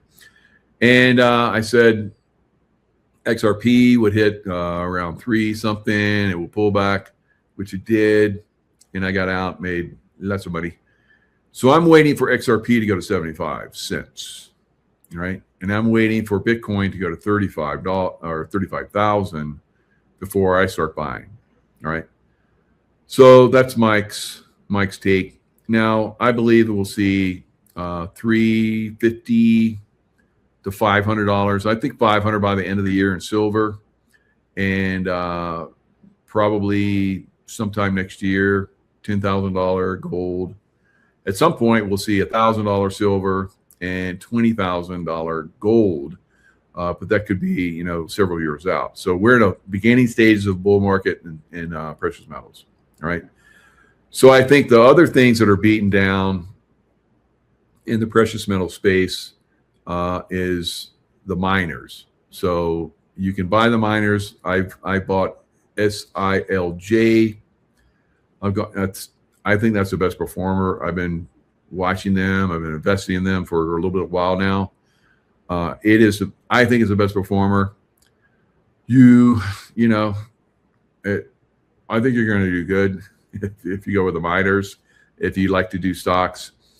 But you should have precious metals on you, and you should have a nice chunk of precious metals, like with Dr. Kirk Elliott, in a vault somewhere, a vault that you can trust, that is legitimate and is insured, and on and on and on. So it's in the Texas Depository. It's good place. So I think that's what we're going to see. We're going to see economic collapse, but not yet. All right, not yet. So we're seeing home prices are deteriorating just like they did back in 08, 09, before the stock market crashed. So we're starting to see deterioration in that, and we're seeing bond prices are not so good either. If we continue to see the 10-year spike as it has been, we're going to see the stock market come down. But if at some point somebody steps in and calms the bond market for a little bit longer until the stock market can hit that incredible high, and a lot of these thieves can make a lot of money. All right. We're included in that, of course, because we can make money too if we use our intuition and make money for the future. Right. This is one of those rare opportunities, and multiple, probably there's never been this kind of opportunity ever in America to make money the way you can make money right now. Right. So it's got to be timing though. So a lot of people, don't time. You see a lot of people have already gotten out of the stock market, right? The big boys are already out of the stock market. They know it's going to crash. They've gone to cash already. So we can't blame them if the stock market crashes. All right. Berkshire Hathaway is still doing well. And, the Oracle from Omaha has basically gone to cash, and he's basically gotten out. He left it to somebody else. It's like, I want to be there when this thing goes bad. Right. So he left it to somebody else. I want to go out on a good note. And that's what he did. So we're going to see this thing, crash in a way that's never been seen before. But before that, we're going to see the stock market go up like we've never seen it go up before. All right. Now, anything could happen. There could be, nuclear attack, or, the earth splits in two or something crazy, that would, maybe set it off sooner. But I don't think so. I don't get it. I think we're still going to have pretty significant earth change events, but I think most of them are going to be in 27. 26, they're going to kick up as they have been, higher and higher. I think this weekend we may see some pretty good activity, because we saw some very, very significant sunspot activity that blasted a lot of energy our way, and it's supposed to start coming in tomorrow and this weekend. So stand by. Could be some little shaky and some volcanic activity. I don't think tsunami yet, but I think it's coming. I think we're going to a bigger one than we had last year. Everything's going to be, I think, at some point bigger this year, right? It's a lead up to the mega quakes and mega earthquakes and mega tsunamis, I think, of next year, right? Could come sooner, right? Could. Anything's possible. We're going to see, like I said, the early part of last year, I said this year we would have in the Midwest some pretty significant drought. I think that's what we're moving into probably next month or two. So this summer is probably going to be pretty hot in some places. Now, last week we had snow here. All right, we could still get snow. I don't know. I don't think so, but that's the way it kind of works here. But I think next year will be atmospheric rivers galore all along the West Coast, filling up all the reservoirs. Maybe they won't come soon enough because California will still try and burn California, right? I don't know. We'll see. But we have, probably after the election's stolen, then they'll start burning California because they want everybody to go, well, California's burning and you guys caused it. We're going to make sure you're not going to be our mayor or our governor. And so they'll just wait till after they're firmly in there. There'll be a little bit of protesting, but Californians, they don't protest much. And they'll protest for a little while and then they go to the beach, right? And Californians don't like to go to the voting place, so they do mail-in ballots. 88.8%, even though Californians should know by this point that mail-in ballots are corrupted, right? They don't care. It's more convenient. It's not convenient to, demonstrate. So it's beach time. It's beach time, party time, grill time, and maybe next year or the year after or whenever the next election is, maybe we'll get somebody in office that will do the right thing. Meanwhile, God's like, I gave you a chance. I'm just going to you guys are going to the sea, right? I'm going to rock you into the sea, and whatever's left, I'm going to tsunami you. So I don't know. That's kind of the way things happen when you don't listen to God.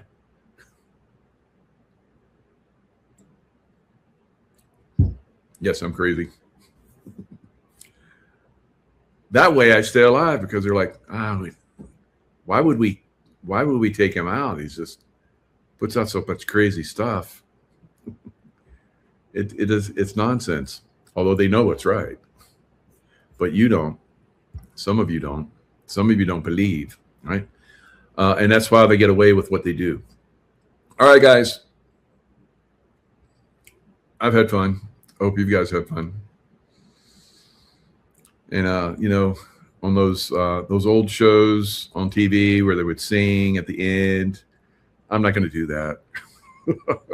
I sang all the way through, right? So why would I sing in the end? So we will miss Callie. That's right. Bye-bye, Callie. Bye-bye. Bye-bye, Callie. Bye-bye, Democrats. Everybody else is leaving. So, and they're probably going to leave very soon, right? So if this election gets stolen, everybody's going to be like, this place is going to hell in a handbasket. And they're going to be out. All right, guys.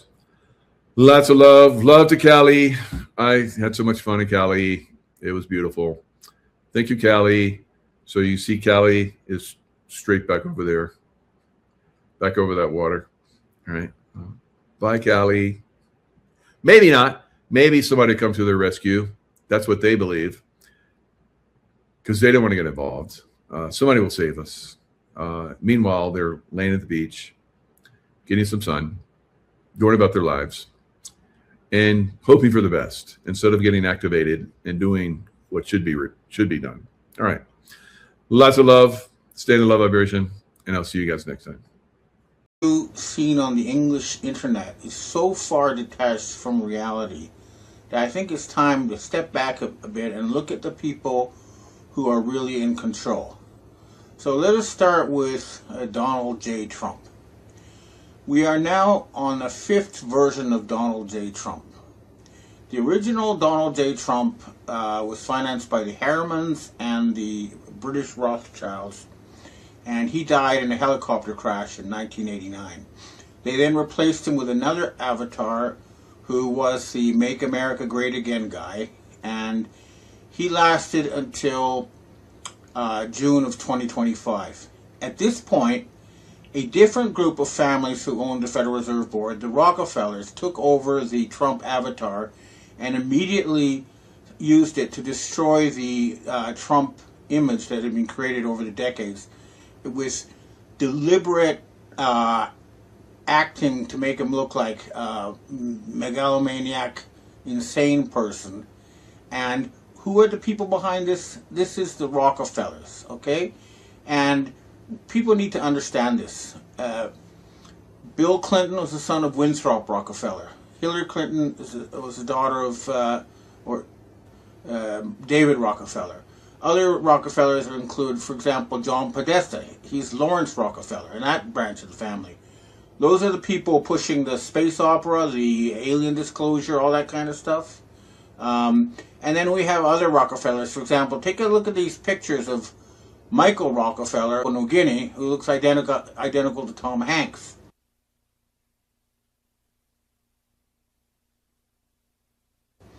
They are one and the same people, according to my various sources, which include descendants of J.P. Morgan and other of the founders of the Federal Reserve Board, as well as European royals.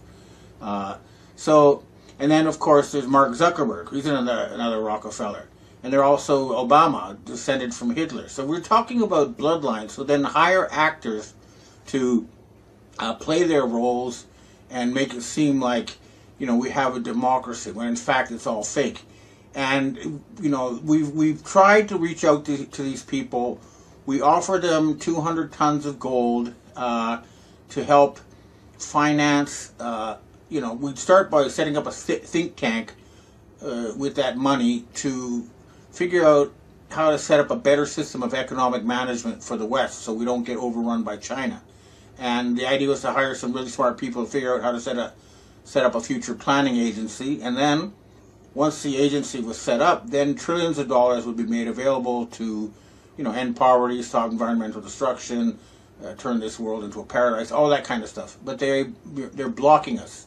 And since they will not accept the gold, the Dragon family has made a decision that we're going to offer gold bounties on these people. But before we get into that, listen to, okay, this is very important because here we have scientific proof of mass murder. And Pfizer, along with the other companies, are ultimately owned by the Rockefellers. So before you get upset about that fact we're putting bounty people, and they have control over most of the internet, most of the corporate media you're seeing, and that's why we have all these lies. We have a fake Trump making Trump look like an insane wacko, and then we have them trying to start World War III to avoid going to jail. This is why we really, really do need to take these people down. And so we're going to put out a bounty on all members of the Rockefeller family of 1 ton of gold each, and all members of the current Trump cabinet. Howard Lutnick, Kevin Warsh, all of them. The other thing that's going to happen is in the United States, the UK, in the United Kingdom, there is a civil war raging behind the scenes. There was a huge attempt to remove Keir Starmer, who is a Rockefeller stooge, and the fake King Charles are using, and that fight is going to continue. So we're putting out a bounty on the fake King Charles and Keir Starmer because they have to be removed. They're Rockefeller agents. They do not work for the British people.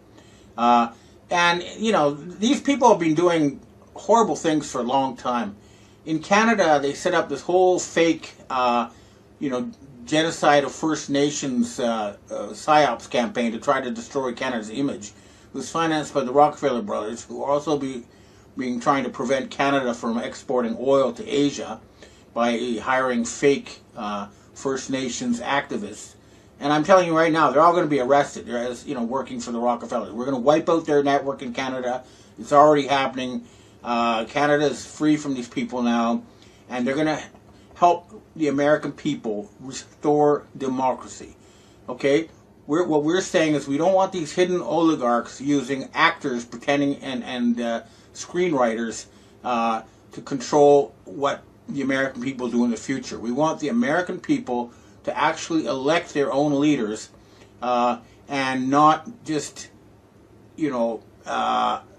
be foisted upon with hired hands who do what they're told by their secret handlers. This is not going to be allowed to happen.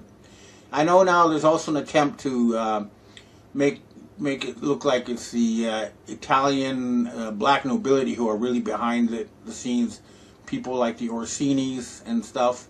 And I went to Italy, I met these people, and they're not the problem, okay? These people do have a long-term project to create a world republic. They want, a world republic government such as you see in the SF series like Star Trek, enslave the rest, and set up a satanic rule headquartered in Greater Assyria, mistakenly called Israel. So these people are not the problem. The problem has been identified as the Rockefeller Hitler bloodline, and we need to go after them because they're obviously not going to step quietly into the night.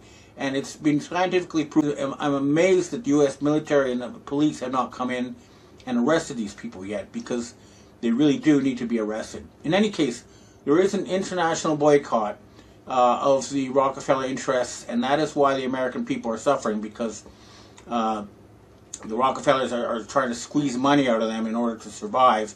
They're also trying to do that in Japan by bankrupting farmers while forcing consumers to pay double what they pay for rice despite abundant harvests. This is all an attempt to squeeze money out of the people in the countries they control in order to avoid bankruptcy. And we're going to go after them until they're finally removed from control of the Federal Reserve Board and the financial system. Of course, the bounty is also on Scott Bessent. And if you wish to collect the gold, you can go to either Taiwan, Hong Kong, or I believe the Iranian people, if you go there, they would be happy to provide gold if these people are removed and help destroy the satanic state of Israel and replace it with the God-fearing state of Judea. So we're going to keep fighting there, but I'm just so sick and tired of the entire fake story that's being put out as news in the English internet. It's just so unconnected to reality. So now they've cut out they pulled out a fake Steven Spielberg, who's long dead, and now they're trying to push the space opera again. People in the law enforcement agencies front lines have been arresting pedophiles all over the world. There's been huge arrests in France, in Los Angeles, in Poland. and this will continue, but we need to go after the top people. We need to go after the secret controllers to end this. But we're going to keep fighting because it's not going to be allowed to continue. In any case, the international boycott of the Rockefellers is continuing. They will not last longer. We're also hearing from U.S. military intelligence that the Israelis tried to start a massive air attack against Iran and were stopped by the Russians and the Chinese and the Iranians. They've lost the military ability to do any damage there, and they cannot blockade the Straits of Hormuz. So hopefully this will not last much longer, but we need to keep pushing. And remember, industrialists, anybody else. So that's why a lot of us stay anonymous. I don't, but many do. But we need to go after them until this is over. It's very important. And if we push now, we can end this. Okay, there's a couple things I forgot to add. First of all, if you look at this clip of a press conference with the fake Donald Trump, here you have a so-called mainstream reporter, a corporate reporter. Okay, that's what I have to say for myself today. Now I'd like to answer questions from readers and viewers. Hi, Ben. We have our first question for today. It says, could it be possible that the data centers are just large-scale terraforming machines in disguise? They seem to excel at using large amounts of power to deplete entire regions of water, which would turn the Earth into a desert if deployed the way that they are planning. What are your thoughts on this? There are a lot of people who say that the aim of the data centers is to replace humans with AI and AI-controlled robots. So this would be the ruling elites who still control the Fortune 500 companies, trying to stay in power by replacing humans with robots, which they hope to stay in control of. That's quite a real possibility, but for sure there's no legitimate business model to explain the trillions of dollars being invested in these data centers. All they do now is they basically plagiarize from real historians and real journalists, and they don't provide a lot of original thinking. They don't provide any original thinking. It's all plagiarism or stuff they're told to regurgitate. So it's wrong, and we need to stop it. Next question. Hi, Ben. Could you please comment on the corruption in the SAPs in South Africa and what you expect is likely to happen? You know what? All I know is that South Africa set up a fake Mandela to keep the old regime in power. And I'll have to look more into the situation to make a more meaningful comment about what's happening there now. I'll try to do that for my Monday report. I haven't been following very closely, but I do know that Winnie Mandela did say that her husband would be replaced by a fake, and that the whole situation there is not what it's supposed to be. And I hope that the people of South Africa, including the ones with European ancestry, work together to make that country, economically strong and fair for all peoples. And they should not try to promote race wars of any sort. Next question. Hi, Ben. One thing that nobody seems to notice, when Donald Trump was sworn in as president, he did not place his hand on the Bible. Check out the videos and you will see that it is correct. Does this mean that he is not really our president because he was not properly sworn in? What I was told at the time was that the reason the Donald Trump in the video did not put his hand on the Bible was because he was an actor, and that the real Trump did put his hand on the Bible at a separate ceremony, which for security reasons was held away from the public. However, that Trump has been replaced by a fake satanic puppet now. So the person who is now pretending to be Donald Trump is definitely not a Christian or a believer in God. He's a Satanist, a puppet, and the Christian people, including the Catholic Church, are in the forefront of trying to remove this satanic filth that took over the government in the United States, and I wish them the best. Next question. I bet with everything going on in the current world, there doesn't seem to be much certainty of anything. What would you suggest that people do to prepare in the events that the White Hats do lose this war? The most important thing is to remember that whatever is closest to you is most important. So what you need to worry about is making sure that you have access to a food supply no matter what. And that includes, going out to the countryside, making friends with farmers and going to farmers markets.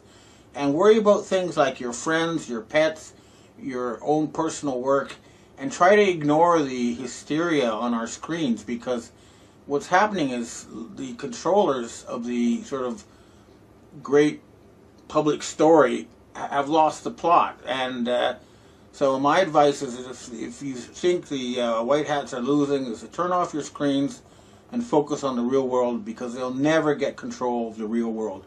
All they can do is take control of the fake world on our screens. Restored Republic via GCR update.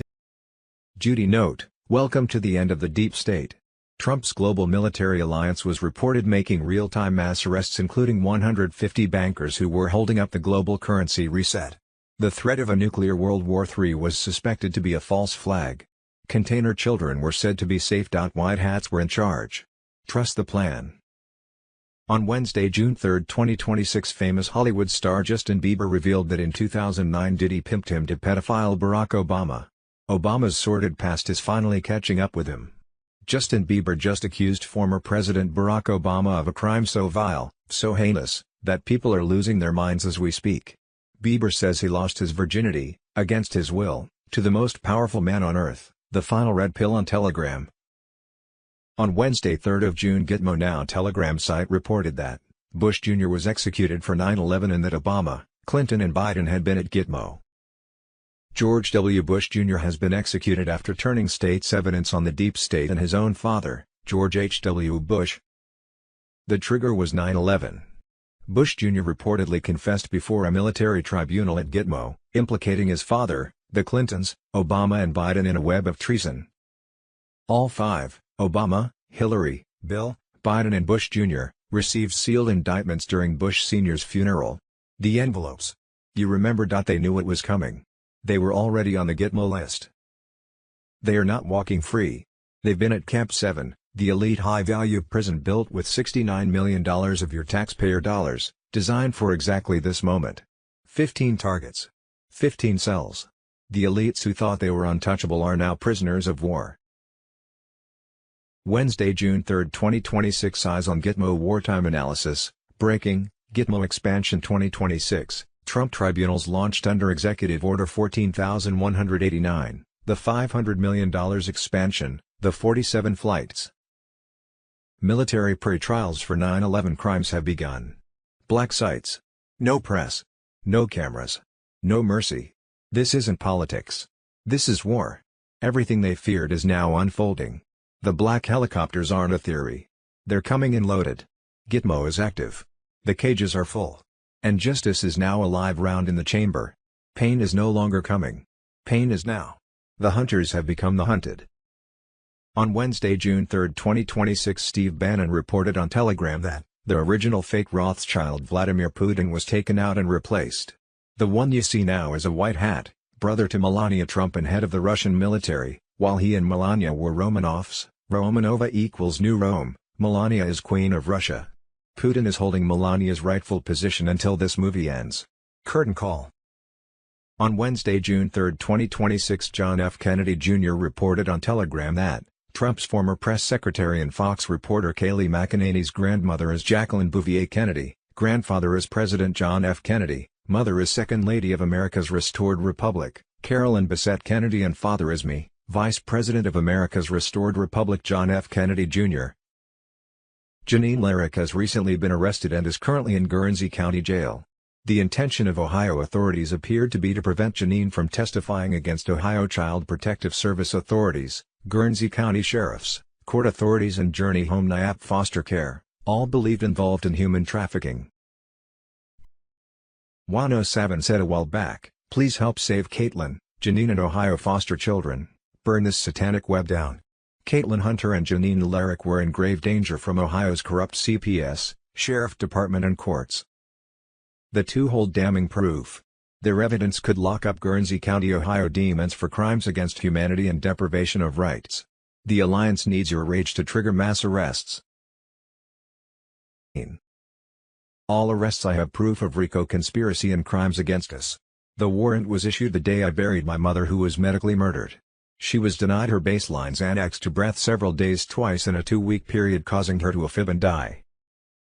Currently Judge Williams has stricken all my discovery and filings from the record and is demanding I go to District 9 again and take another competency evaluation before she will hear the case. The same entity who said I suspected RICO and did not trust the government that helped strip custody in 2021. Now there is a warrant for my 5th arrest on an unconstitutional order to continue the narrative for 7 long years. What we thought we knew, but didn't really know and now are supposed to know but don't have a clue. With clones, doubles, made-up movies Hollywood style and Trump's military alliance throwing more popcorn at us, it gets so confusing. Democrat operatives have been convicted for faking signatures on Obama's presidential petition to be put on the ballot 3 years after the 2008 election. He should have never legally been president, or even on the ballot. JFK awakening on Telegram. Stephen Miller, what we've found, since President Trump took office, is that the Democrats have set up a system to funnel hundreds of billions, ultimately trillions, to migrants that are in our country. Stephen Miller on Telegram. Netanyahu orders Israeli military to expand the scope of the operation in Lebanon despite U.S. ceasefire efforts. Wednesday, June 3, 2026, 2 active-duty Marines were arrested at 29 Palms for a planned mass casualty attack using white phosphorus at the America 250 UFC event. After failing an internal probe, one suspect allegedly confessed their true loyalty was to Obama/Biden, aiming to target MAGA supporters. A full counterintelligence and domestic terrorism investigation is underway. The White Rabbit on Telegram. June 4, 2026, 1:07, JFK Jr. says 48-hour blackout prepares for Jazar wealth drop. Stock food, cash as banks go dark in 10-day transitioning, suppressed by the cabal to maintain control. See Global Currency Reset, twos. June 2, 2026 Bruce, the big call. We were told notification to set exchange appointments for Tier 4B, us, the Internet Group, would come by Thursday 4th of June. Medbed treatments would be available for those in Tier 4B who were in dire need by Saturday to Monday 6 June 8, 2026. Tariff dividend payments for natural U.S. citizens would be $2,000 to $3,000 per U.S. citizen, could be monthly for a year and start within the next couple of days. The emergency broadcast system should activate in the 10 days of exposure between Wednesday 24th of June and Saturday July 4, 2026. The EBS could also happen this coming weekend Friday 5th of June to Moan. June 8, 2026. Debt forgiveness could start around Sunday July 5, 2026. Wednesday, June 3, 2026 Boom. Tax revolt. Florida legislature approves historic plan to eliminate property taxes for millions of homeowners. DeSantis scores major victory. Voter fraud. Wednesday, June 3, 2026. Georgia ballots have been identified as counterfeit and nearly every single ballot went to Joe Biden. Fraud lawsuit filed by Sidney Powell in Georgia details the use of counterfeit ballots. An affidavit filed with Powell's lawsuit reveals that Georgia's counterfeit ballots could be identified by darker watermarks on them. The witness says such ballots were printed on different paper and their watermarks are dark gray as opposed to transparent on the real ballots. Almost 100% of counterfeit ballots were to Biden. Great awakening now on Telegram. Wednesday, June 3, 2026, Michigan 2020 election worker testified that 0 military ballots went to Trump, and all ballots were just for Biden, not even down ballot votes. Just Biden. Voters were found with impossible DOBs, with one born in 1928 but registered to vote in 1900, 28 years before they were even born. Military ballots showed a DOB of January 1, 1900. Supervisors refused to explain why and blocked challenges. Ballots were backdated from 11/4 to 11/2. Voters weren't found in electronic or supplemental poll books, so they were added as new voters, with fake January 1, 1900 DOBs. Thousands of similar affidavits document the same fraud nationwide. Patrons don't lie, electronic voting machines and politicians do. The 2020 election was stolen, Pastor Bob Joyce, Elvis, on Telegram. Wednesday, June 3, 2026. An email found in the Hillary Clinton Podesta emails exposes Soros's socialist agenda for America. White hats on Telegram. Soros's socialist agenda involves massive taxpayer-funded efforts through shady NGOs, concentrating on controlling elections, ground operations, the redrawing of district lines for state legislatures and the U.S. House, and controlling the narrative through the news and other media. An email found from the far-left Sandler Foundation to Pizzagate. John Podesta himself outlines the entire plan and meetings for over 100 billionaires and millionaires belonging to this shadowy philanthropic collective. Restored Republic via GCR. Judy note: President Trump has been heading the historic transition of dismantling the Satan-worshipping deep state cabal and restoring sovereignty to nations of the world. It was happening right now through mass arrests and military tribunals on over 500,000 pedophile global elites, executive orders, sovereignty through republics functioning under constitutional common law, and the new gold/asset-backed quantum financial system, QFS, of 209 nations in a global financial reset. The legal architecture and military strategy for the cleanup are active now, marking the final phase long awaited by those who trust the plan. The plan was to dismantle the fake Jew Khazarian Mafia Israel, which owned BlackRock, Vanguard, and had control over the whole of the U.S. government. It appeared that along with their cabal cohorts, the Khazarians, who were direct descendants of Cain and practiced child sacrifice to honor their god Satan, had purposefully created hurricanes, fires and chaos for the purpose of taking over humanity. Years ago, while the cabal created mega hurricane Milton was on its way to devastate Florida and the man-made Hurricane Kirk was headed straight to London and the UK, the White Hat Global Alliance was targeting the Biden/Harris administration's FEMA for their human trafficking, theft of disaster funds and supplies, and gunning down Hurricane Helene, Maui, Texas, California, and Katrina disaster victims. In North Carolina, the White Hat Global Military Alliance has declared war against the FBI and FEMA. There was proof that the U.S. Government Contract Agency for Disaster Relief, FEMA, ordered their agents to gun down Hurricane Helene victims, the same Holocaust that FEMA agents performed in the 2023 man-made Maui Dew fires. Another seriously complicated matter connected to the cover-up of the August 8, 2023 burning down of the native Hawaiian capital of Lahaina, Maui, that left over 5,000 residents homeless. Now, over 3 years later, 4,500 victims remain displaced since this disaster. Only 169 homes have been rebuilt from the Lahaina fires that displaced families and destroyed 2,207 homes. That left 2,038 homes not built yet, while 310 were going through the permit process, leaving 1,728 homes unaccounted for. An Attorney General bribery letter has reopened the Public Utilities Commission, PUC, Lahaina fire cover-up. Evidently immediately after the August 8 to 9, 2023, Lahaina and Kula fires, officials in Maui Mayor Richard Bisson's Office of Economic Development were busy embezzling money for themselves, friends, and family.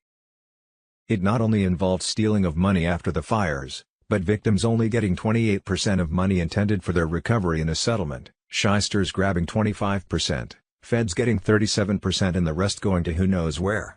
Lawsuit: Bison insiders stole $45,000 from County days after Lahaina fire. Greater than Hawaii Free Press. On Sunday, 6th of August, 2 days before the Dew attacks, 2,500 FEMA personnel began arriving in Honolulu. All then flew to Maui and booked themselves into $1,000 plus a night luxury hotels. 2 days later, as Lahaina burned, most all were 100 miles away, back in Honolulu, suggesting that the diabolical agency knew that parts of Maui would be set ablaze.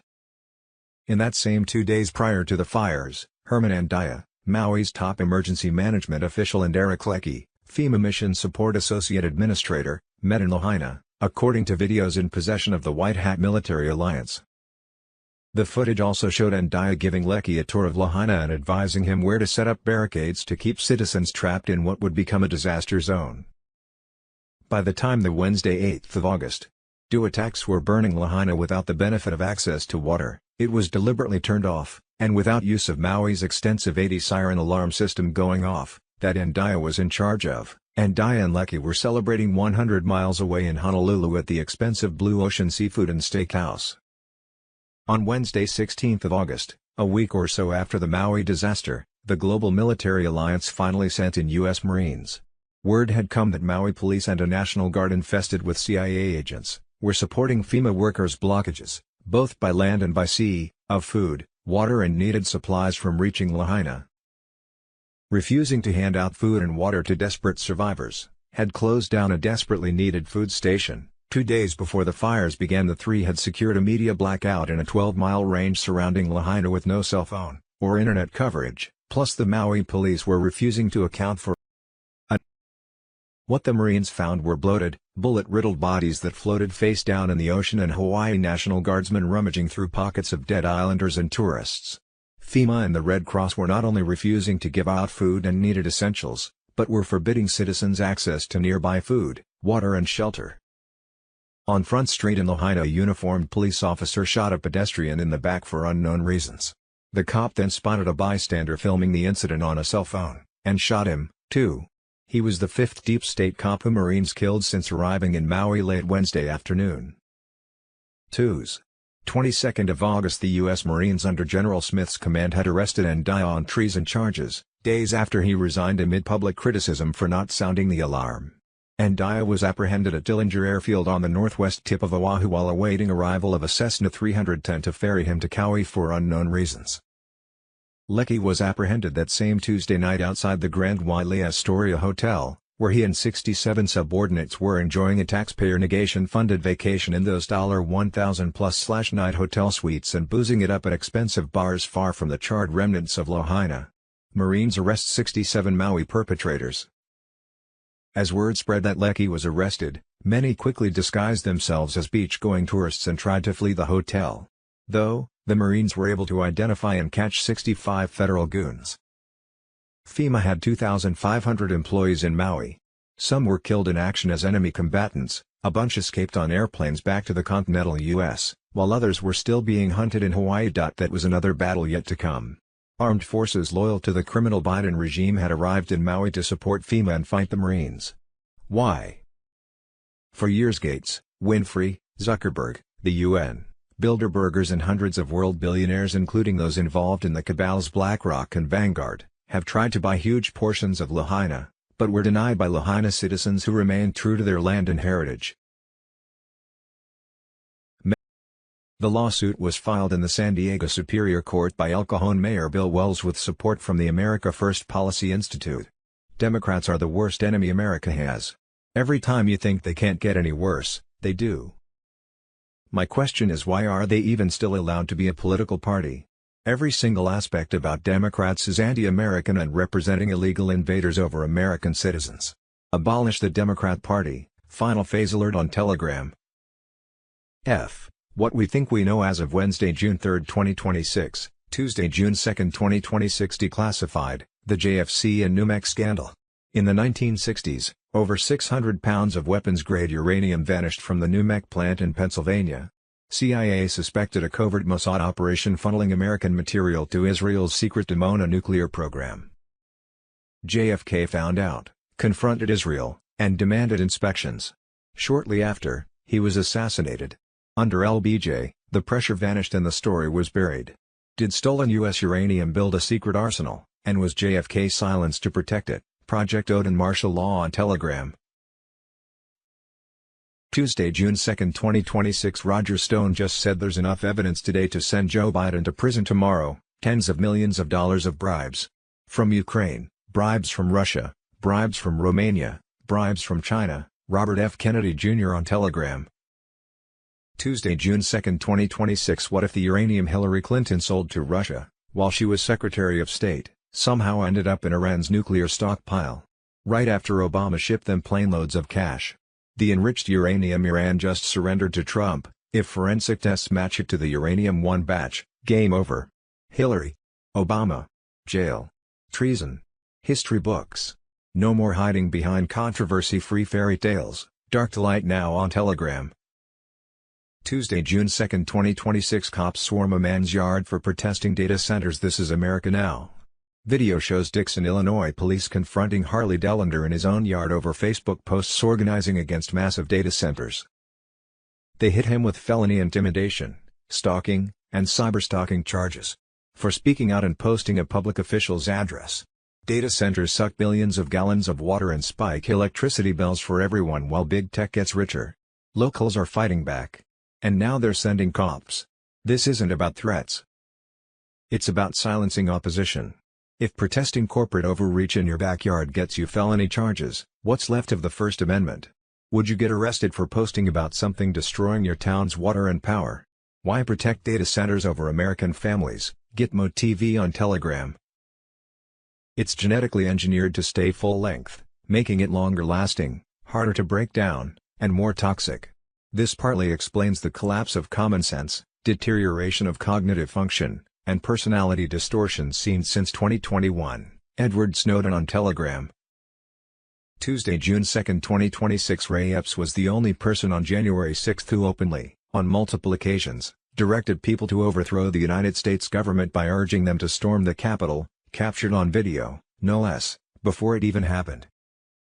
Yet neither the FBI, the DOJ, the January 6 committee, nor the media, which, as good soldiers, waited patiently to serve as his megaphone, questioned it, with the exception of one writer. Just one, in fact. They served as his personal defense attorney. The Rabbit Hole on Telegram. Tuesday, June 2, 2026, breaking special report, the billionaire behind the Senate, how Larry Ellison funds the war on Trump, unmasking the deep state, Ellison, Blair, and the Senate. Tuesday, June 2, 2026. November 3, 2020, the single largest ballot fraud operation in United States history, the final red pill on Telegram. Georgia, plus 96,000 mail-in ballots cast, but no record of ever being returned. Pennsylvania, plus 766,000 mail-in ballots cast, just appears out of nowhere. Arizona, plus 733,000 mail-in ballots cast, vanished into thin air, uncounted for. Michigan, plus 100,000 mail-in ballots applications falsified at Jocelyn Benson's own election headquarters. Wisconsin, plus 64,000 mail-in ballots xeroxed by Wisconsin Election Commission Executive Director in the back conference room of Milwaukee City Hall Room 501. This is, election month November 3, 2020: 16,000 hours of seditious conspiracy captured on surveillance video. Detroit, Michigan, Heilman Voting Center. 3 hours and 15 minutes after the polls closed in Michigan, Dana Nessel and Jocelyn Benson loading thousands of Bidens into a minivan with Indiana plates, with Governor Gretchen Whitbag driving. Total votes in 2020, 155,508,985. Total votes in 2024, 140,306,875, where they did 15,202,110 voters go. Tuesday, June 2, 2026. Boom. Military intel drop. Military tribunals are active. Here's the legal architecture behind the cleanup, military tribunals and the global financial reset. 10 Days of Darkness on Telegram. Military tribunals, executive orders, national sovereignty, the global financial reset, and the quantum financial system, QFS, drive intense global discussions. Supporters see these as the core of a historic transition, dismantling the deep state and restoring sovereignty. The legal architecture and military strategy for the cleanup are active now, marking the final phase long awaited by those who trust the plan. Behind the scenes, a controlled demolition of the old guard unfolds. Infiltrated civilian courts, central banks, and corrupt structures are replaced by the military alliance operating under an immutable blueprint of international law and the law of war manual. This operation restores national sovereignty and ushers in accountability and prosperity. Military tribunals now supersede compromised civilian courts. Deep state saboteurs have incapacitated judicial systems, prompting the armed forces to assume supreme authority under law of war manual provisions for unconventional warfare. Tribunals deliver justice for high treason and crimes against humanity without interference from corrupted institutions. Executive Orders 13,818 and 13,848 form the legal bridge. EO 13,818 enables asset confiscation and sanctions for severe human rights abuses and corruption. EO 13,848 addresses foreign election interference. Paired with the Uniform Code of Military Justice, these give the alliance power to act worldwide, maintaining secrecy to prevent panic while covering all actions in military law. The greatest financial reset accelerates in parallel. The Federal Reserve and IRS face phase out as the old fiat system yields to a transparent gold-backed model. The US dollar moves to the encrypted quantum financial system using stablecoins resistant to cartel manipulation. This ends elite financial control and safeguards individual and national wealth. In this danger zone, proactive asset protection is vital. Physical gold and silver acquisition serves as the key strategy for preservation during the old system's demolition. Due diligence is required. The destination remains the golden age free from cabal shadows. Military intelligence confirms progress, countering gridlock claims. Preparation through education and metals positions the ready to thrive in the emerging era of sovereignty, law, and prosperity. I2s. June 2, 2026, an executive order was signed 11 days ago that declassifies over 6,000 suppressed medical patents. Not one mainstream outlet has reported IT, Tier 4B ISO 20022 on Telegram. Executive Order 14,263. Signed May 2026. Title: Restoring Medical Innovation Through Patent Transparency. It was not announced at a press conference.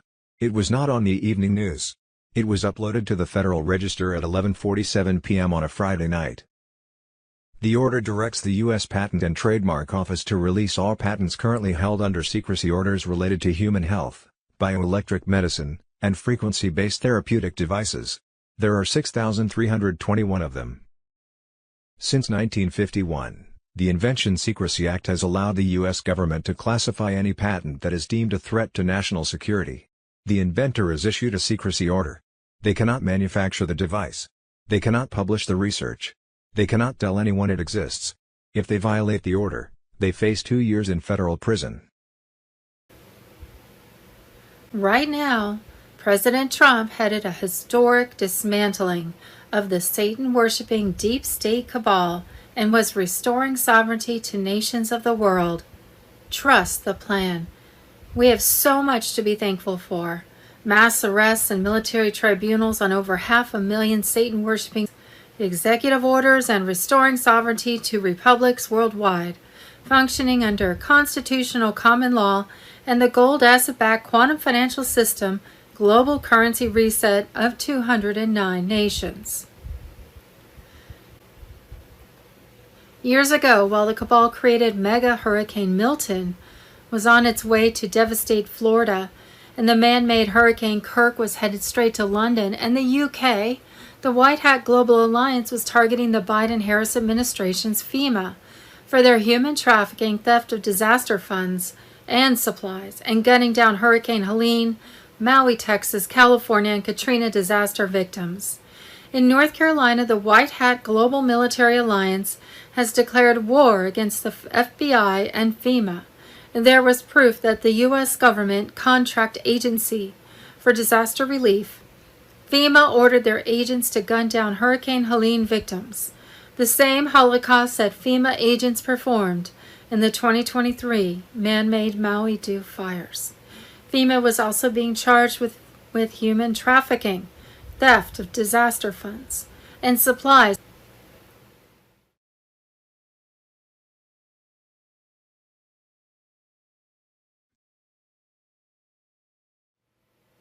Global currency reset. Tuesday, June 2nd, Bruce, the big call. On Sunday, May 31st, we were told notification to set exchange appointments for Tier 4B would come by Thursday, June 4th. Medbed treatments would be available for those in Tier 4B who were in dire need by Saturday to Monday, 6th to 8th of June, 2026. Tariff dividend payments for natural U.S. citizens would be $2,000 to $3,000 per U.S. citizen. The payouts could be monthly for a year and start within the next couple of days. Those 60 and older would be paid through direct deposit, while younger would be paid by snail mail. College graduates with 1 year work experience would also be eligible and paid by snail mail. The emergency broadcast system should activate in the 10 days of exposure between Wednesday, June 24th and Saturday, July 4th, 2026. The EBS could also happen this coming weekend, Friday, June 5th to Monday, June 8th, 2026. Debt forgiveness could start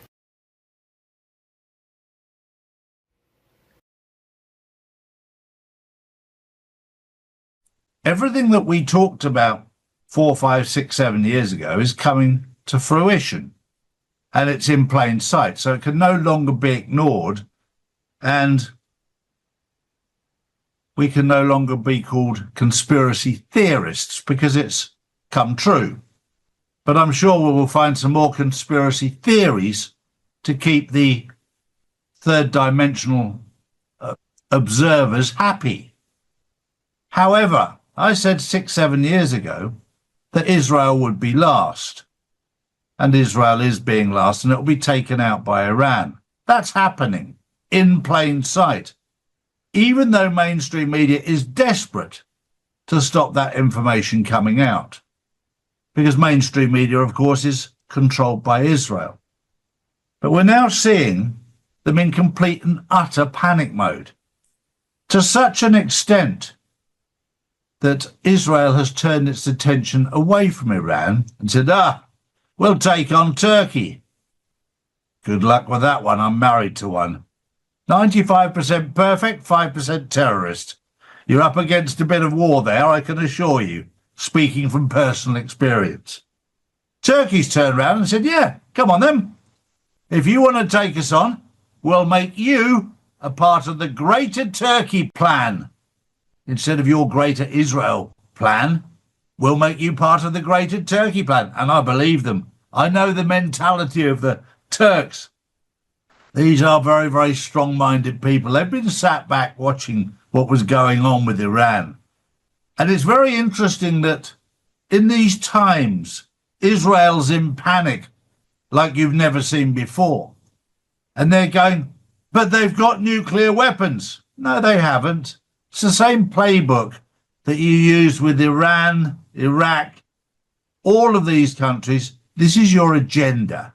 It's got nothing to do with fact. In fact, every observer that is independent has clearly stated there are no nuclear weapons.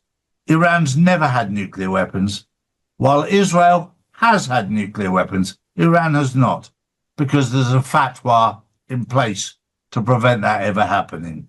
So stop your bullshit and your lies, or you probably just lie until you're taken out completely, because that's what you do. And you only have to look at Ben Gavir's face to realise how much trouble you're in. He's just realised that Trump is not his friend. My next story tickles me because it's the complete collapse of the UN. Donald Trump has pulled America out of the UN. And just by chance, that means he's pulled the US out of 66, interesting number, other organizations to do with climate change, the World Health Organization, the World Economic Forum. They're all part of the UN. But with the US pulling out, the biggest funder and financier of it, and China pulling out, and a couple of others, their time is running out. In fact, it's run out. And they will no longer cease to exist. Probably by next year. We're watching the complete dismantling of a corrupt system that was supposed to be there to protect people, but became a war machine. It's very interesting that when certain organization people get power, they get corrupted. And that's exactly what's happened with the UN. Drew.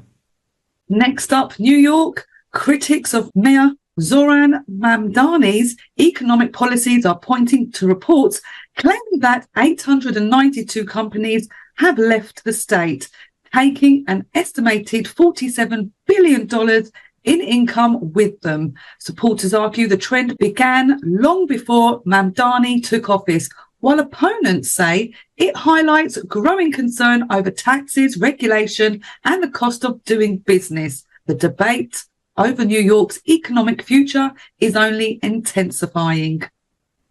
This is what happens when you let monkeys run cities and countries who haven't got a clue about business. When a fisherman goes fishing, he has to invest in bait. When you run a state, you have to encourage business to come. Going back 30 years ago, 35 years ago, my godfather, was encouraged to move his business to Ireland. They did. In return, they got zero tax for 10 years. But they had to employ locals, which they did. And it massively boosted the economy of Ireland. In New York, Mamdani's there. Radical policies, out of control spending, failed vision. The guy's never run a business in his life. He hasn't got a clue what he's doing. And this is all being exposed, but it has to be exposed for the world to see that these lefties, these people in power, haven't got a clue. None more so than in the UK. The people in Parliament right now, I've never seen a collection of more incompetent people in my life. Back in the 60s and 70s, you had some very, very strong-minded politicians. None more so than people like Tony Benn. Yeah, but whether you love him or hate him, I don't care. This man stood up for what he believed in. Now, you've got a lot of little puppets in there, most of which, sadly, have very, very strange sexual preferences. I'll put it like that. Do your own research. You don't need me to tell you. Do your own research and you'll find out that you're dealing with at least 50% of the British politicians are involved in things they shouldn't be involved in. I'll leave you with that thought. That was the news on June the 3rd, 2026. The link is in the bio to learn out more about what's going on. And don't miss the Insiders Club with Q&A this evening. We'll see you there. Bye-bye for now. Bye-bye. Tuesday, June 2nd, November 3rd, 2020, the single largest ballot fraud operation in United States history. Final red pill and telegram. Georgia, plus 96,000 mail-in ballots cast, but no record of ever being returned. Pennsylvania, plus 766,000 mail-in ballots cast. Just appears out of nowhere. Arizona, plus 733,000 mail-in ballots cast, vanished into thin air, unaccounted for. Michigan, plus 100,000 mail-in ballots. Applications falsified at Jocelyn Benson's own election headquarters. Wisconsin, plus 64,000 mail-in ballots. Xerox by Wisconsin Election Commission Executive Director in the back conference room of Milwaukee City Hall, room 501. This is election month, November 3rd, 2020. 16,000 hours of seditious conspiracy captured on surveillance video. Detroit, Michigan, Heilman Voting Center, 3 hours and 15 minutes after the polls closed in Michigan. Dana Nessel and Jocelyn Benson loading thousands of Bidens into a minivan with Indiana plates, with Governor Gretchen Whitbag driving. Total votes in 2020, 155,508,985. Total votes in 2024, 140,306,875. Where did the 15,202,110 voters go? Tuesday, June 2nd, boom. Military intel drop. Military tribunals are active. Here's the legal architecture behind the cleanup. Military tribunals and the global financial reset. 10 Days of Darkness on Telegram. Military tribunals, executive orders, national sovereignty, the global financial reset, and the quantum financial system drive intense global discussions. Supporters see these as the core of a historic transition, dismantling the deep state and restoring sovereignty. The legal architecture and military strategy for the cleanup are active now, marking the final phase long awaited by those who trust the plan. Behind the scenes, a controlled demolition of the old guard unfolds. Infiltrated civilian courts, central banks, and corrupt structures are replaced by the military alliance, operating under an imputable blueprint of international law and the law of war manual. This operation restores national sovereignty and ushers in accountability and prosperity. Military tribunals now supersede compromised civilian courts. Deep state saboteurs have incapacitated judicial systems, prompting the armed forces to assume supreme authority under Law of War Manual, provisions for unconventional warfare. Tribunals deliver justice for high treason and crimes against humanity without interference from corrupted institutions. Like those Soros-funded judges. Executive Orders 13818 and 13848 form the legal bridge. Executive Order 13818 enables asset confiscation and sanctions for severe human rights abuses and corruption. Executive Order 13848 addresses foreign election interference. Paired with the Uniform Code of Military Justice, these give the alliance power to act worldwide, maintaining secrecy to prevent panic while covering all actions in military law.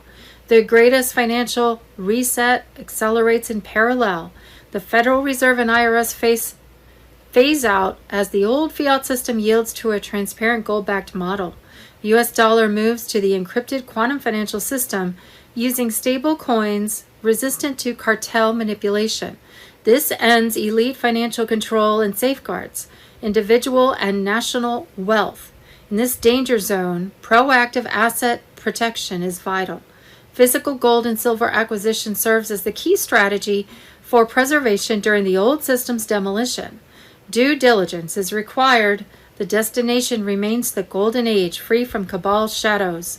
Military intelligence confirms progress, countering gridlock claims, preparation through education and metals position, the ready to thrive in the emerging era of sovereignty, law, and prosperity. Tuesday, June 2nd, an executive order was signed 11 days ago that declassifies over 6,000 suppressed medical patents. Not one mainstream outlet has reported it. Tier 4B, ISO 20022 on Telegram. Executive Order 14263, signed May 2026. Title, Restoring Medical Innovation Through Patent Transparency. It was not announced at a press conference. It was not on the evening news. It was uploaded to the Federal Register at 11:47 p.m. on a Friday night. The order directs the U.S. Patent and Trademark Office to release all patents currently held under secrecy orders related to human health, bioelectric medicine, and frequency-based therapeutic devices. There are 6,321 of them. Since 1951, the Invention Secrecy Act has allowed the U.S. government to classify any patent that is deemed a threat to national security. The inventor is issued a secrecy order. They cannot manufacture the device. They cannot publish the research. They cannot tell anyone it exists. If they violate the order, they face 2 years in federal prison.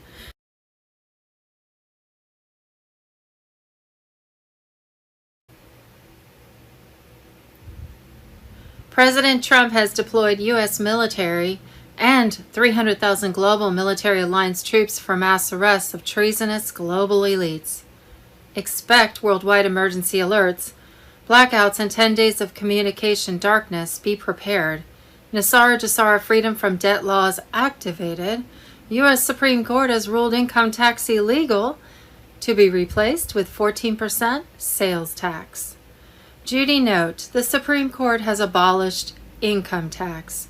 The recently exposed SCOTUS case number 24-1791, decided on July 2, 2025, confirmed that 4 of the 36 states that allegedly ratified the tax amendment submitted documents with material alterations to the text. Under Article 5 of the Constitution, the ratification became void. That meant that the IRS has been collecting taxes under an amendment that has not legally existed for 113 years. The SCOTUS ruled replacement revenue system called for a 14% flat consumption tax, exempting food, medicine, housing, and education. Why isn't this being reported in the mainstream media? Perhaps for the same reason other crimes of the cabal in their 1913 takeover of our global financial system never hit the news. And the biggest of all crime of the deep state cabal was on the horizon. The deep state cabal, World Economic Forum's Klaus Schwab recently proudly admitted the world will no longer be run by superpowers like America. It will be run by the World Economic Forum and its stakeholders, BlackRock, Bill Gates, and the rest of the global elite. The U.S. has functioned on a fiat dollar since at least 2008, and the financial system was going off a cliff, which was exactly what the privately owned by the deep state cabal IRS and Federal Reserve wanted. They were attempting to create a central bank digital currency such would give the federal government absolute control over your money. Just one of their many crimes. Back on August 8, 2023 at 6:37 a.m., the deep state cabal was believed to have partnered with the Chinese Communist Party and used NORAD 555836 direct energy weapon lasers to burn the traditional Kingdom of Hawaii capital of Lahaina, Maui to the ground. The resulting fires were the most devastating mass casualty events in the Hawaii state history. Now 3 years later, thousands remain homeless. A year later, in 2024, the aftermath of Hurricane Helene in North Carolina confirmed FEMA crimes. Agents for the Federal Disaster Relief Agency, FEMA, did not arrive for a week after the hurricane hit, and then not only neglected to start saving stranded victims, but confiscated donations, refused delivery of critical supplies, arrested or threatened to arrest people wanting to help and who were making rescues on their own. The scene was reminiscent of 2023 Maui and 2018 Paradise, California direct energy weapon fires. The above were only a few of the crimes committed by the privately owned U.S. Inc. Corporation. Trump and his global military alliance was now doing something about it. As Commander-in-Chief of the Worldwide Military Alliance, President Trump has announced activation of Nasara Jasara, plus also activated his wartime powers to deploy the U.S. military and a coalition of 300,000 troops worldwide to make mass arrests of treasonous global elites. Tier 4B ISO 20. Expect worldwide emergency alerts, blackouts, and 10 days of communication darkness. Be prepared. Friday, October 4th, 2024. We have a link to an article, Byington Bombshell Report, FEMA refusing to save victims, accept critical supplies and confiscating donations for Hurricane Helene victims. Before its news. In the aftermath of Hurricane Helene, there was something very strange and actually scary going on in North Carolina. Agents for the Federal Disaster Relief Agency, FEMA, did not arrive for a week after the hurricane hit, and then not only neglected to start saving stranded victims, but confiscated donations, refused delivery of critical supplies, arrested or threatened to arrest people wanting to help and who were making rescues on their own. As of this writing, government authorities were still grounding military helicopters and would not give them an okay to fly. The mainstream media was not reporting any of this. Even though thousands have gone without food and water for over a week, hundreds of deteriorating bodies were seen floating in rivers and caught in trees. Whole towns had been wiped out. Worse, authorities were threatening volunteers with arrest if they tried to help or rescue their neighbors. This scene was reminiscent of 2023 Maui and 2018 Paradise, California. Even in vehicles trying to escape. In all three disasters, FEMA was not there to supply aid, give help and comfort to the victims, but appeared to have a sole mission to take advantage of victims. 4,000 plus people originally dislocated, with 3,100 still displaced over a year later. The mainstream media has not reported on that either. The only difference between the 2023 Maui DEW fires and last week's North Carolina Helene hurricane disaster was that FEMA arrived in Maui a few days before the fires started. How'd they know that? While FEMA arrived in North Carolina a whole week after Hurricane Helene landed. Little suspicious. Either way, for what was supposed to be a federal disaster relief agency, don't you think? I live in Fairview, North Carolina, looking for their parents off Old Fort Road. A whole community collapsed, called Craigtown. Up there, mudslide. Jane Jack on Telegram, Friday, October 4th, 2024. Just like in Maui, FEMA did move at some point for the disaster areas, although apparently not to supply aid, help, and comfort to the victims, but with a seemingly sole mission to take advantage of victims, clean up their bodies, and take possession of their land. At least that's what a North Carolina woman overheard 4 FEMA directors say. As in Maui, and by their own admission, FEMA had no intention to help victims of Helene. Their sole mission was to do body recovery. A woman said who overheard 4 FEMA directors talking at the airport. They had just flown in on a private plane. According to FEMA, all supplies and help would have to come from volunteers, who they intended to threaten with arrest if they tried to rescue and help victims. There was only one way in and one way out of the affected North Carolina area, and it was blocked by FEMA personnel. In multiple places of devastated North Carolina, volunteer truckers hauling in supplies were getting their tires slashed. FEMA workers were telling volunteers not to help victims, not even to help neighbors, and threatening to arrest those wanting to aid with their own supplies and transportation. As happened in Maui, 7 days after Helene hit, first responders and service members were still waiting in hotels without deployment orders, while thousands were without food and water. As with the Maui and California fires, the mainstream media was lying about government rescue and aid efforts in North Carolina. It just wasn't happening. And there's a link to Appalachia SOS warning. U.S. military ritually sacrificing Americans in North Carolina mountains before its news. And just a quick side note, in the Appalachian Mountains around that area, and around Asheville, there's a lot of Satanism, and there's a lot of caves and tunnels and places to hide and do rituals. I'm just starting to wonder if maybe they're hiding that. Maybe they were flooding out some of that evidence. I don't know. On Friday, October 4th, Federal Transportation Secretary Pete Buttigieg shut down aid flights into western North Carolina. The FAA won't allow anyone not approved by the state to fly in aid, and pilots complained that they were being very uncooperative when they applied to do so. At least 6 licensed pilots from Virginia loaded with supplies have been turned down permission to fly in the aid. Even Asheville police, probably in on it, were threatening victims with arrest for trying to save their own belongings, which at this moment were likely being stolen by FEMA personnel.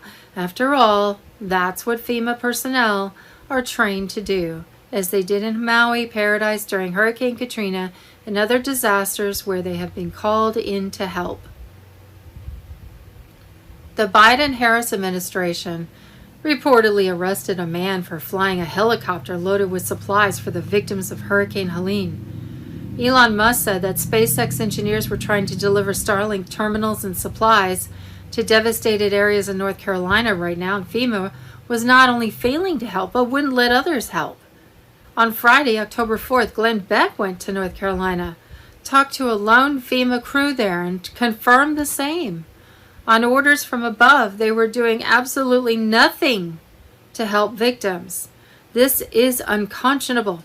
They just took this video a few hours ago where you can see the level of devastation. Roads, houses, electricity, water supply, and ground internet connections completely destroyed. FEMA would not let them land to deliver critical supplies. Uninhabited of Asheville, North Carolina, determined that Helene was man-made. HARP caused Helene. I have no doubt that that was HARP. If you look at images from above over that that hurricane when it was happening over that area, it's like they were dumping or pouring buckets of water on top of the mountain, and it was just staying there. HARP caused Helene to keep its eyeball hundreds of miles inland, caused the river to increase its depth by 30 feet, which caused all the flooding. She claimed it was a land grab for the lithium and quartz mining for the computer chips. It could be that too. It could be a multiple of things. Like I said, Asheville has a history. The Vanderbilt is there. There's tunnels all underneath that city. And I've read articles about the Satanism that has taken place in that area for many, many years. People getting abducted, taken to caves. They have hidden spots, hidden caves everywhere. On August 8, 2023, at 6:37 a.m., the Deep State Cabal was believed to have partnered with the Chinese Communist Party and used NORAD 555836, direct energy weapon lasers, to burn the traditional Kingdom of Hawaii capital of Lahaina, Maui to the ground. The resulting fires were the most devastating mass casualty events in the Hawaii state history. The cabal's plan was to replace Lahaina with their own smart city, where they had complete control over the population. You see, native Hawaiians were planning on breaking away from the United States, becoming their own sovereign Kingdom of Hawaii nation again, and no longer have to pay taxes to the cabal. The inhabitant of Asheville, North Carolina, claimed that, like Maui, the crazy community governmental seat agreed to have Asheville be slated for a smart city, and she noted that Asheville residents don't want that. They want to live simply and enjoy nature. The trees downed in the Biltmore forests are a travesty. And just another side note, in Asheville, near the railroad trains, not too far from the Vanderbilt, I don't know if it's still there, but there used to be one of those double-decker FEMA prison trains cars. It was just a car. It was in the, kind of sitting in the train yard, not being used, but waiting to be used probably. And I mean, kids would go in there at Halloween and have haunted tours, and they would do all kinds of stuff like that. But it was well known that was there. It had shackles inside of it. In North Carolina, the goal appeared to be to take over 3 mines and the richest supply of lithium in the world for batteries and the purest quartz in the world for the $530 billion microchip industry. As in Maui and Paradise, California, after the fires, people in Asheville, North Carolina were getting nonstop offers to sell their discounted, now worthless property for cash. Interestingly enough, the cabal's BlackRock just signed a $90 million contract for lithium mined in the very same North Carolina area that was hit by Hurricane Helene. The very same area that was immediately cordoned off after the disaster made inaccessible to people. The very same area that contained 3 mines full of the richest supply of lithium in the world for batteries and the purest quartz in the world for the $530 billion microchip industry. It's hard to stomach that even after Katrina, Paradise, and Maui, the cabal got away with it again. Last September, FEMA Director Dean Criswell was arrested by U.S. Marines. White hats were holding her accountable for crimes FEMA personnel committed against innocent civilians, and for the Maui fires and massacres of 2023, who perished fighting FEMA brigades. And there's the link to that article, captured FEMA Director Dean Criswell, Real Raw News. In Maui, every day since the 2023 devastating fires, the Kingdom of Akua Foundation Native Hawaiian volunteers have provided 3 meals a day to the victims from private donations and out of their own pockets. Long ago, FEMA, of course, had cut back their funding for Maui victims, just as they promised, little or none for Helene victims, and none hereafter for any American victim of disaster. Privately owned Biden-Harris U.S. Inc. administration was officially broke. It has spent all our taxpayer monies while money laundering a good percentage back to themselves on their Nazi cabal-friendly countries like Israel and Ukraine, and on illegal immigrants so they could steal the 2024 election and keep themselves in power. And I believe John Solomon has an article, or he's working on a story about Biden laundering money through Ukraine directly back for funding his 2024 campaign. So look for that.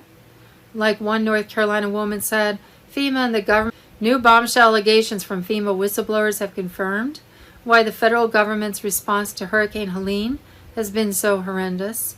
They said hundreds, if not thousands, of service members were deployed to North Carolina by the Department of Defense and have been sitting idle, waiting for FEMA to give them the go-ahead. All the while, Americans in North Carolina, Tennessee, and Georgia were missing and dying. The FEMA whistleblowers also said that the FEMA department has wasted and misappropriated funds in the wake of Helene, which was exasperated by the emergency. FEMA funds that were supposed to be used for Americans surviving emergencies were instead used by NGOs to buy airline tickets for migrants. Well, we thought we knew, but didn't really know, and now are supposed to know, but don't have a clue. with clones, doubles, made-up movies, Hollywood style, and Trump's military alliance throwing more popcorn at us. It gets so confusing. Monday, June 1st, the Supreme Court sealed a ruling that abolishes income tax. Case number 24-1791, decided July 2nd, 2025. The court found that 4 of the 36 states that allegedly ratified the amendment submitted documents with material alterations to the text. Under Article 5 of the Constitution, the ratification is void. The IRS has been collecting taxes under an amendment that does not legally exist for 113 years. The transition plan outlined in pages 71 through 89 of the ruling describes a replacement revenue system, flat consumption tax exempting food, medicine, housing, and education. The average family's tax burden drops from 37% to 14%. The court gave the executive branch 180 days to prepare. That clock started 97 days ago. 83 days remain to Sunday, August 23rd, 2026. Monday, June 1st, Fox News. There's now a 9 p.m. curfew in Newark, New Jersey, as a result of Antifa left-wing anarchy and violence at ICE, Newark, New Jersey. Police fired back with tear gas. 2 hours of battle, dozens of canisters of tear gas. Riot police using ballistic shields. By the end of the night, some protesters setting fires. This was day 10. The curfew goes into effect 9 p.m. tonight, Monday, June 1st, 2026. And the last I heard, they were making lots of arrests. And they were given these really expensive kits by the George Soros-funded organization that's behind this. I mean, they had tents with food. It was all professionally done. It looked catered. These protests are not natural or organic. They are funded. And I think the jig is up. Monday, June 1st. Breaking special report. Defense Secretary Pete Hegseth declares war on Pentagon waste. $5.1 billion in contracts terminated as DOJ uncovers massive spending abuse. Boom, military intel drop. Military tribunals are active. Here's the legal architecture behind the cleanup. Military tribunals and the global financial reset. Video.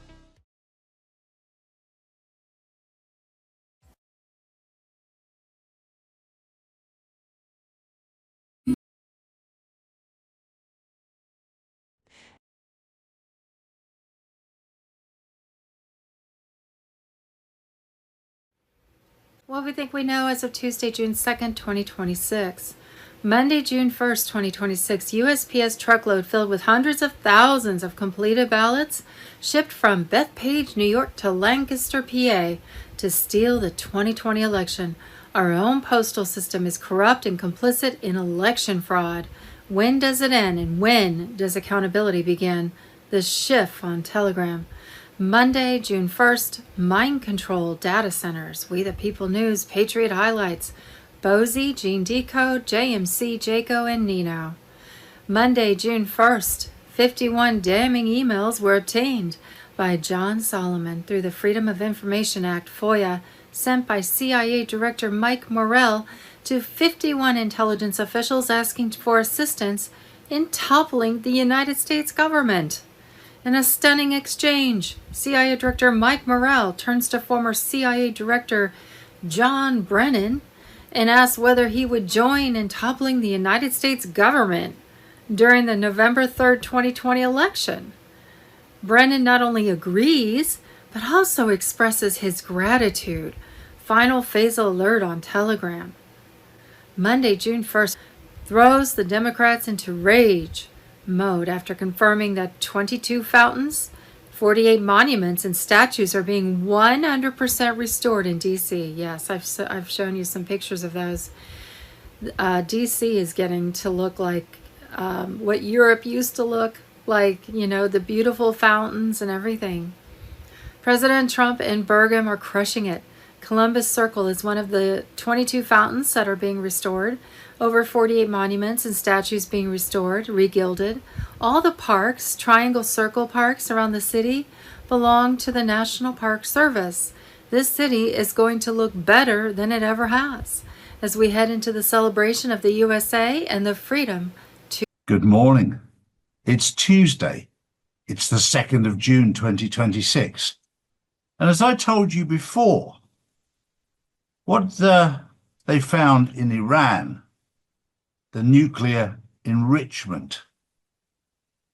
Isn't it interesting that the batch numbers on this nuclear enriched product that they found in Iran ties up with an uranium enrichment that was supposed to be sent to Russia under Obama, that was handled by Hillary Clinton, and it was diverted to Iran without anybody knowing. And the batch numbers tie up. Now, in my book, and I might be wrong, that's treason. But the one thing I've said all the way along on this journey is the light exposes the darkness. The darkness has always been there. But isn't it interesting that as Trump is removing the nuclear enrichment, I'll call it stuff, from Iran, the batch numbers on everything tallies up with what should have gone to Russia. But it's interesting that when it got diverted to Iran, a plane load of cash arrived in Russia instead. Is it a coincidence? The facts don't lie. The world is waking up. We're seeing through what happened. And what really happened is treason. Good morning, Drew. Good morning, Charlie. Good morning, everyone. Well, questions are being asked, pointing to Tony Blair and Larry Ellison and the growing interest around Reform UK. Charlie, why are they sniffing around reform?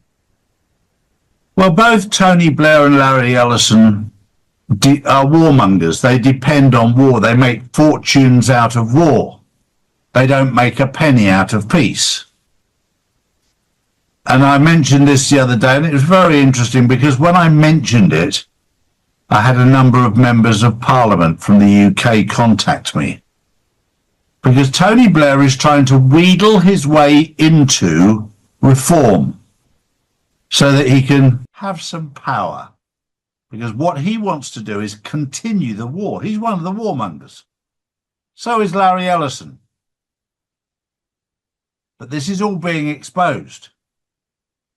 So be very careful in the UK when you're looking at who's doing what. Keep an eye out.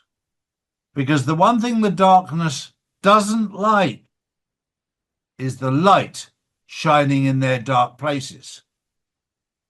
So this is important information if you're in the UK. Keep an eye on Tony Blair. He's a slippery, slimy little son of... My next story is very interesting regarding the law of war. The law of war has a manual as to what the law of war actually is. And it's important that people understand it, because what's happening in Cuba is under the law of war. Donald Trump is in control of what's happening in Cuba because of the law of war. The same with Venezuela. And then when you start digging deeper and you get a better understanding, Australia, Canada, the UK, Europe, they're all under the control of Donald Trump because of the law of war manual. Do your research. You'll find out what is really going on. So when I keep telling you it's pantomime for a reason. The idea of this pantomime is to wake up the world and to show the world how corrupt and evil these people really are. Whether you're based in the UK, whether you're based in Australia, whether you're based in Europe, whether you're based in Canada. The Law of War manual allows this to happen. And it's important that it happens so that you can see it firsthand. Keep your eyes open, do your own research, then you'll find out what's really going on. Drew. Next up, the Biden administration hired thousands of additional IRS agents and totally missed the Somali fraud. Doge identified it in a matter of days. How did thousands of IRS agents miss this? Well, it's not even just thousands, it's tens of thousands. I mean, the number is ridiculous, the amount of IRS the agents that Biden put in place to detect Somalian fraud. Not one of them spotted anything. And yet Doge found it within no time at all. This shows that they were put in place to cover it up, not to expose it. And this is all part of the exposure. My final story for the day is just one of a bit of fun, because it's just to make you smile. Most people heard of the movie E.T. We know about extraterrestrials in theory. The reality is they do exist. There are aliens out there. There are aliens here living amongst us. The scary part is the extraterrestrials are more intelligent than humanity. Mind you, if you look at some of humanity, it's hardly surprising. There's some thick ones out there. But the reality is the extraterrestrials are highly intelligent. Don't underestimate them. We're going to find out a lot more about them over the coming days, weeks and months. That was the news. On Tuesday, June the 2nd, 2026. Have a wonderful day. We'll see you tomorrow. Bye-bye for now.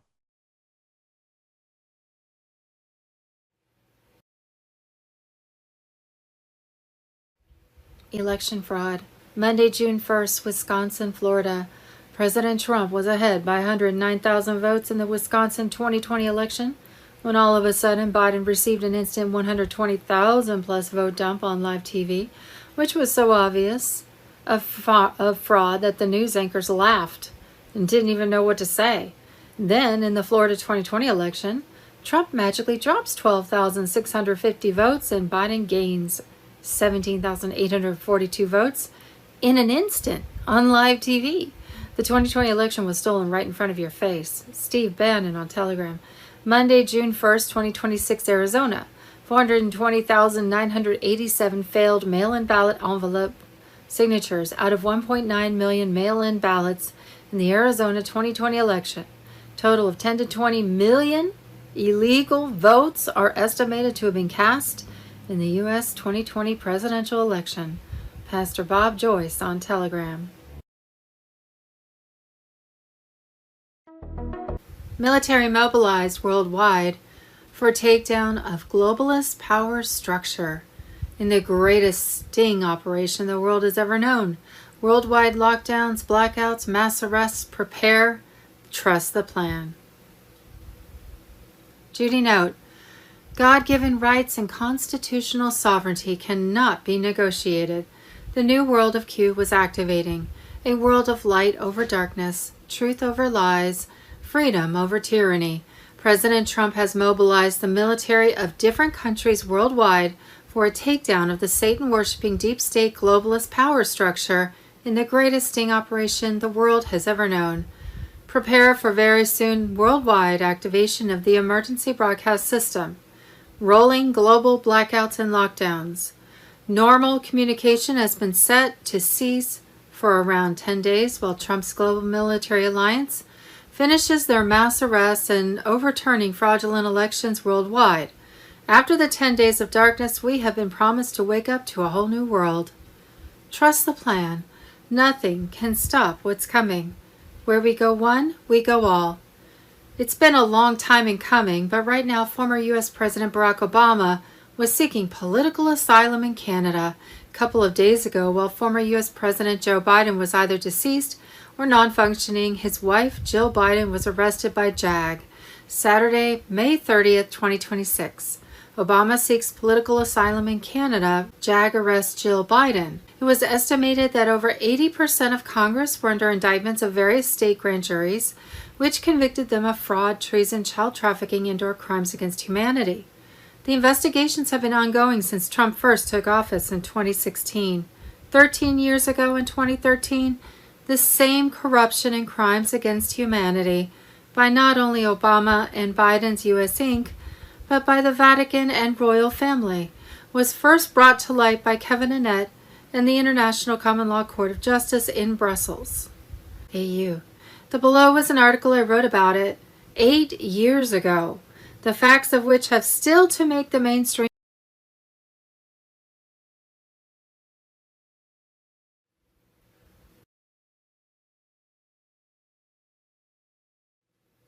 Global currency reset. Friday, May 29th marks Z. Those who own Chinese railroad bonds might receive their funds this weekend. This was a necessary step before the RV was released, as stated in the Gold Treaty. There were over 217 signatures on the Gold Treaty. On Monday, June 1st, 2026, GCR ignites gold-backed QFS in 209 nations. Nasara Jasara activates, fully restoring the original republic. All personal debt forgiven. On Wednesday, June 3rd, my fellow Americans, the storm is upon us. God bless. On Friday, June 5th, massive Jasara wealth redistribution launches via QFS. ZIM bond holders and Tier 4B patriots receive historic abundance credits. Sunday, May 31st, 2026. Confirmed intel Tier 4B is now in motion. IQD VND ZIM no longer theory, now operational. Tier 1, sovereigns and central banks. Tier 2, multinationals and trusts.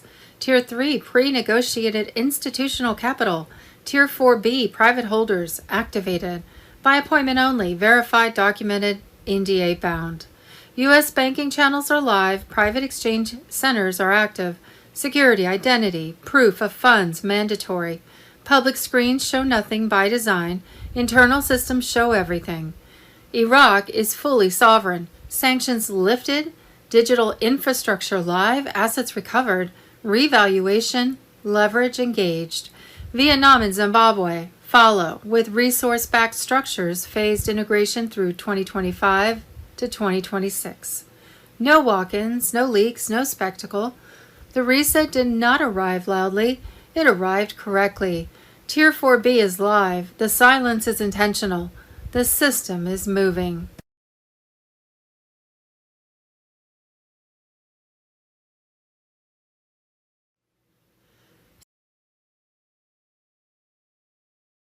What we think we know as of Monday, June 1st, 2026. Saturday, May 30th, 2026, the banks are done. Their role is finished. Control ending, time expired. Old liquidity is being withdrawn. New rails are being activated. Protocols are moving from standby to live. This is the moment preparation turns into execution.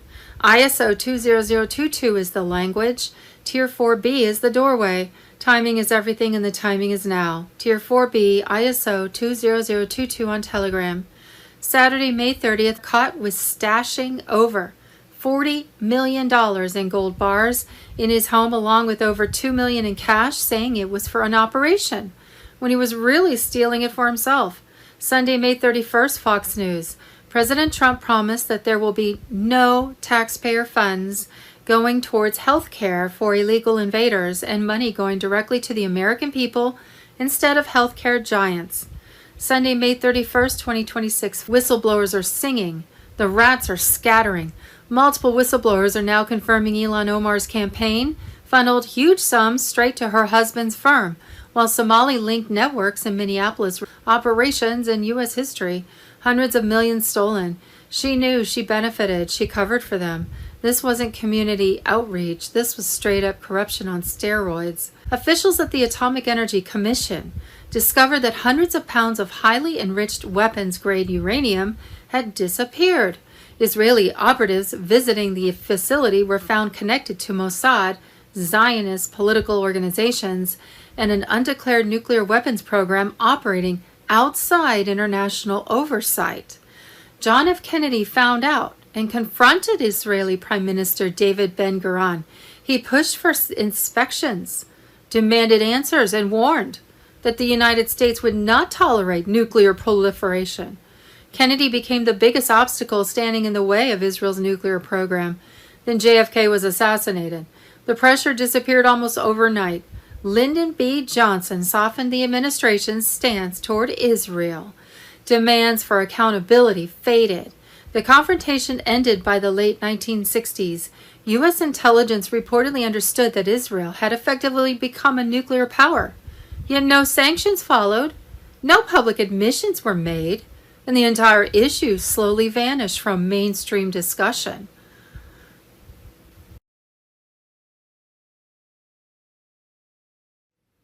Saturday, May 30th, deep state traitors now caged in ISIS detention alley.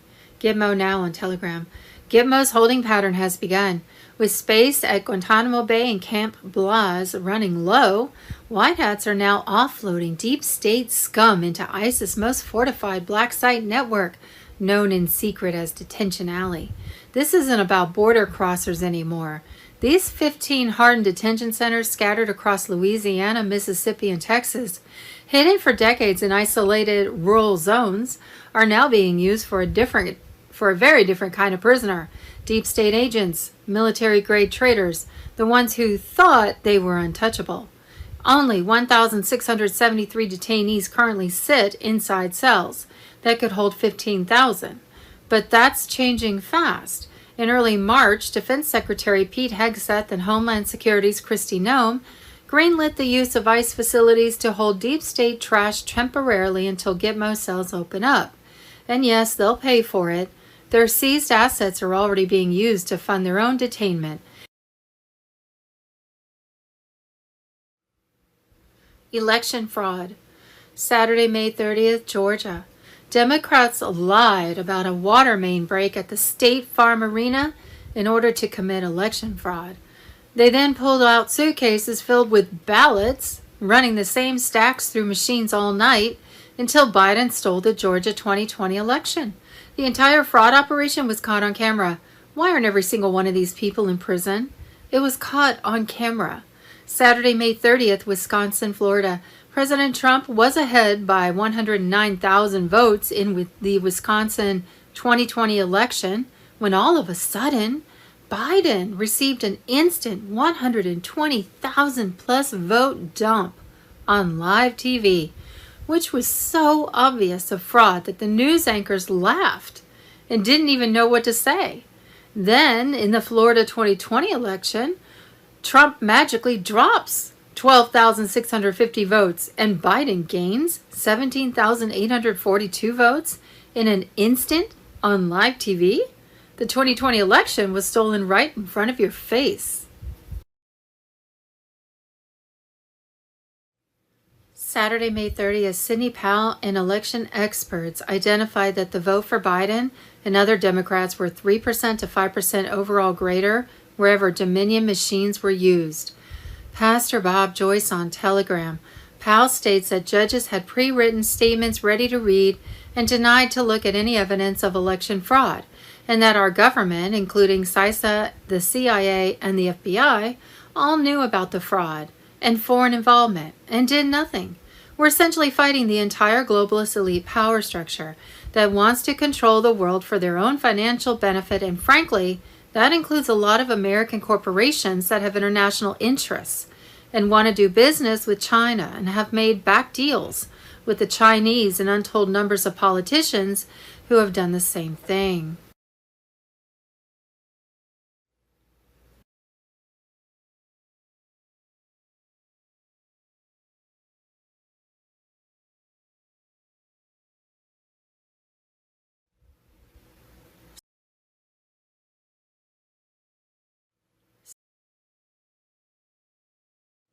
JFK assassination. Saturday, May 30th, the assassination of President John F. Kennedy, QFS Quantum Financial System, Web 3.0, ISO 20022 on Telegram. Kennedy's assassination happened because in 1963, he issued an executive order 11110 that enabled the United States to issue its own silver-backed currency, bypassing the Federal Reserve. the private banking system of the Khazars, without interest or debt. According to the narrative, this would have threatened the power and revenues of the Federal Reserve. Kennedy was killed 171 days after signing the executive order. The banking cartel always eliminates those leaders who want their own debt-free currency. In his speech at the Waldorf Astoria, Kennedy warned of a secret influential power structure. In reality, this executive order was not repealed. The banknotes were simply made to disappear.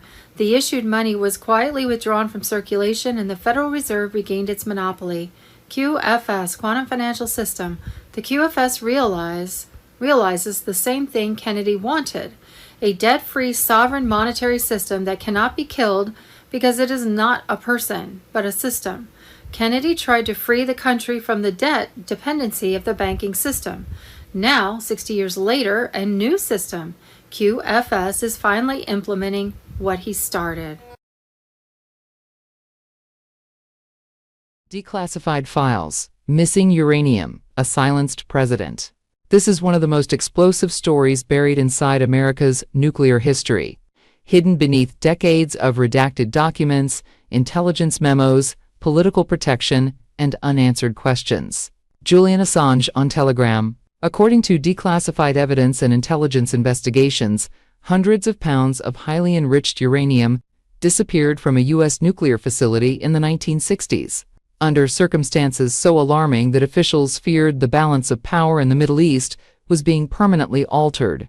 And at the center of the storm stood one man, President John F. Kennedy. In the early 1960s, officials at the Atomic Energy Commission discovered disturbing discrepancies at NEWUPDATE, private nuclear processing plant in Apollo, Pennsylvania.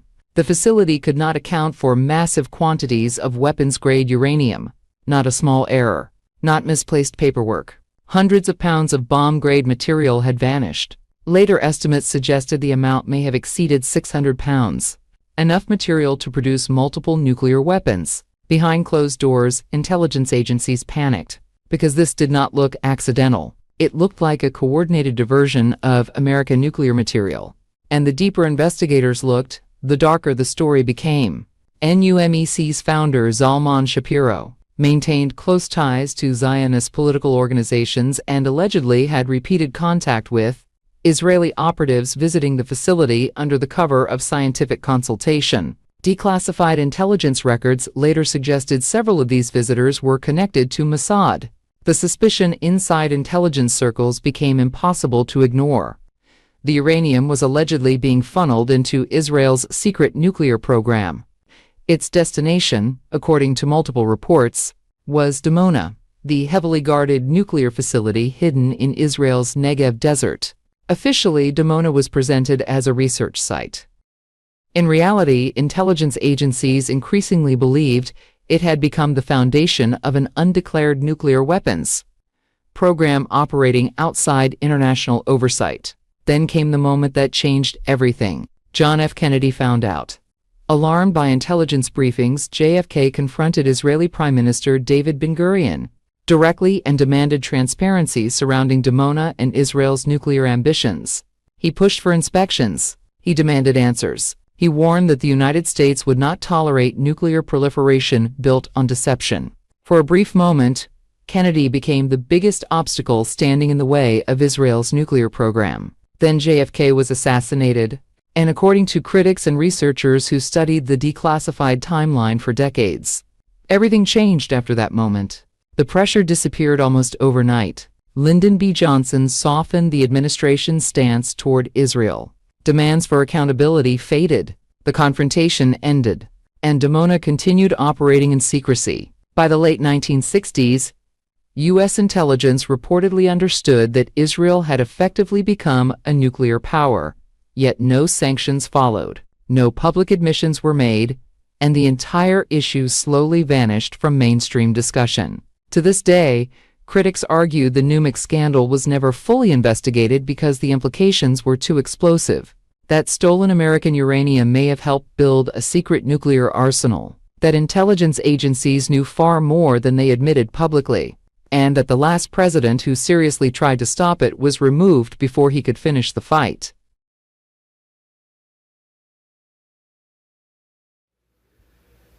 Sunday, May 31st, the FBI has confirmed that a Charlotte, North Carolina hotel hired a security team of 15 time-arrested, convicted felons who dealt fentanyl, cocaine, and guns in their uniforms at the hotel.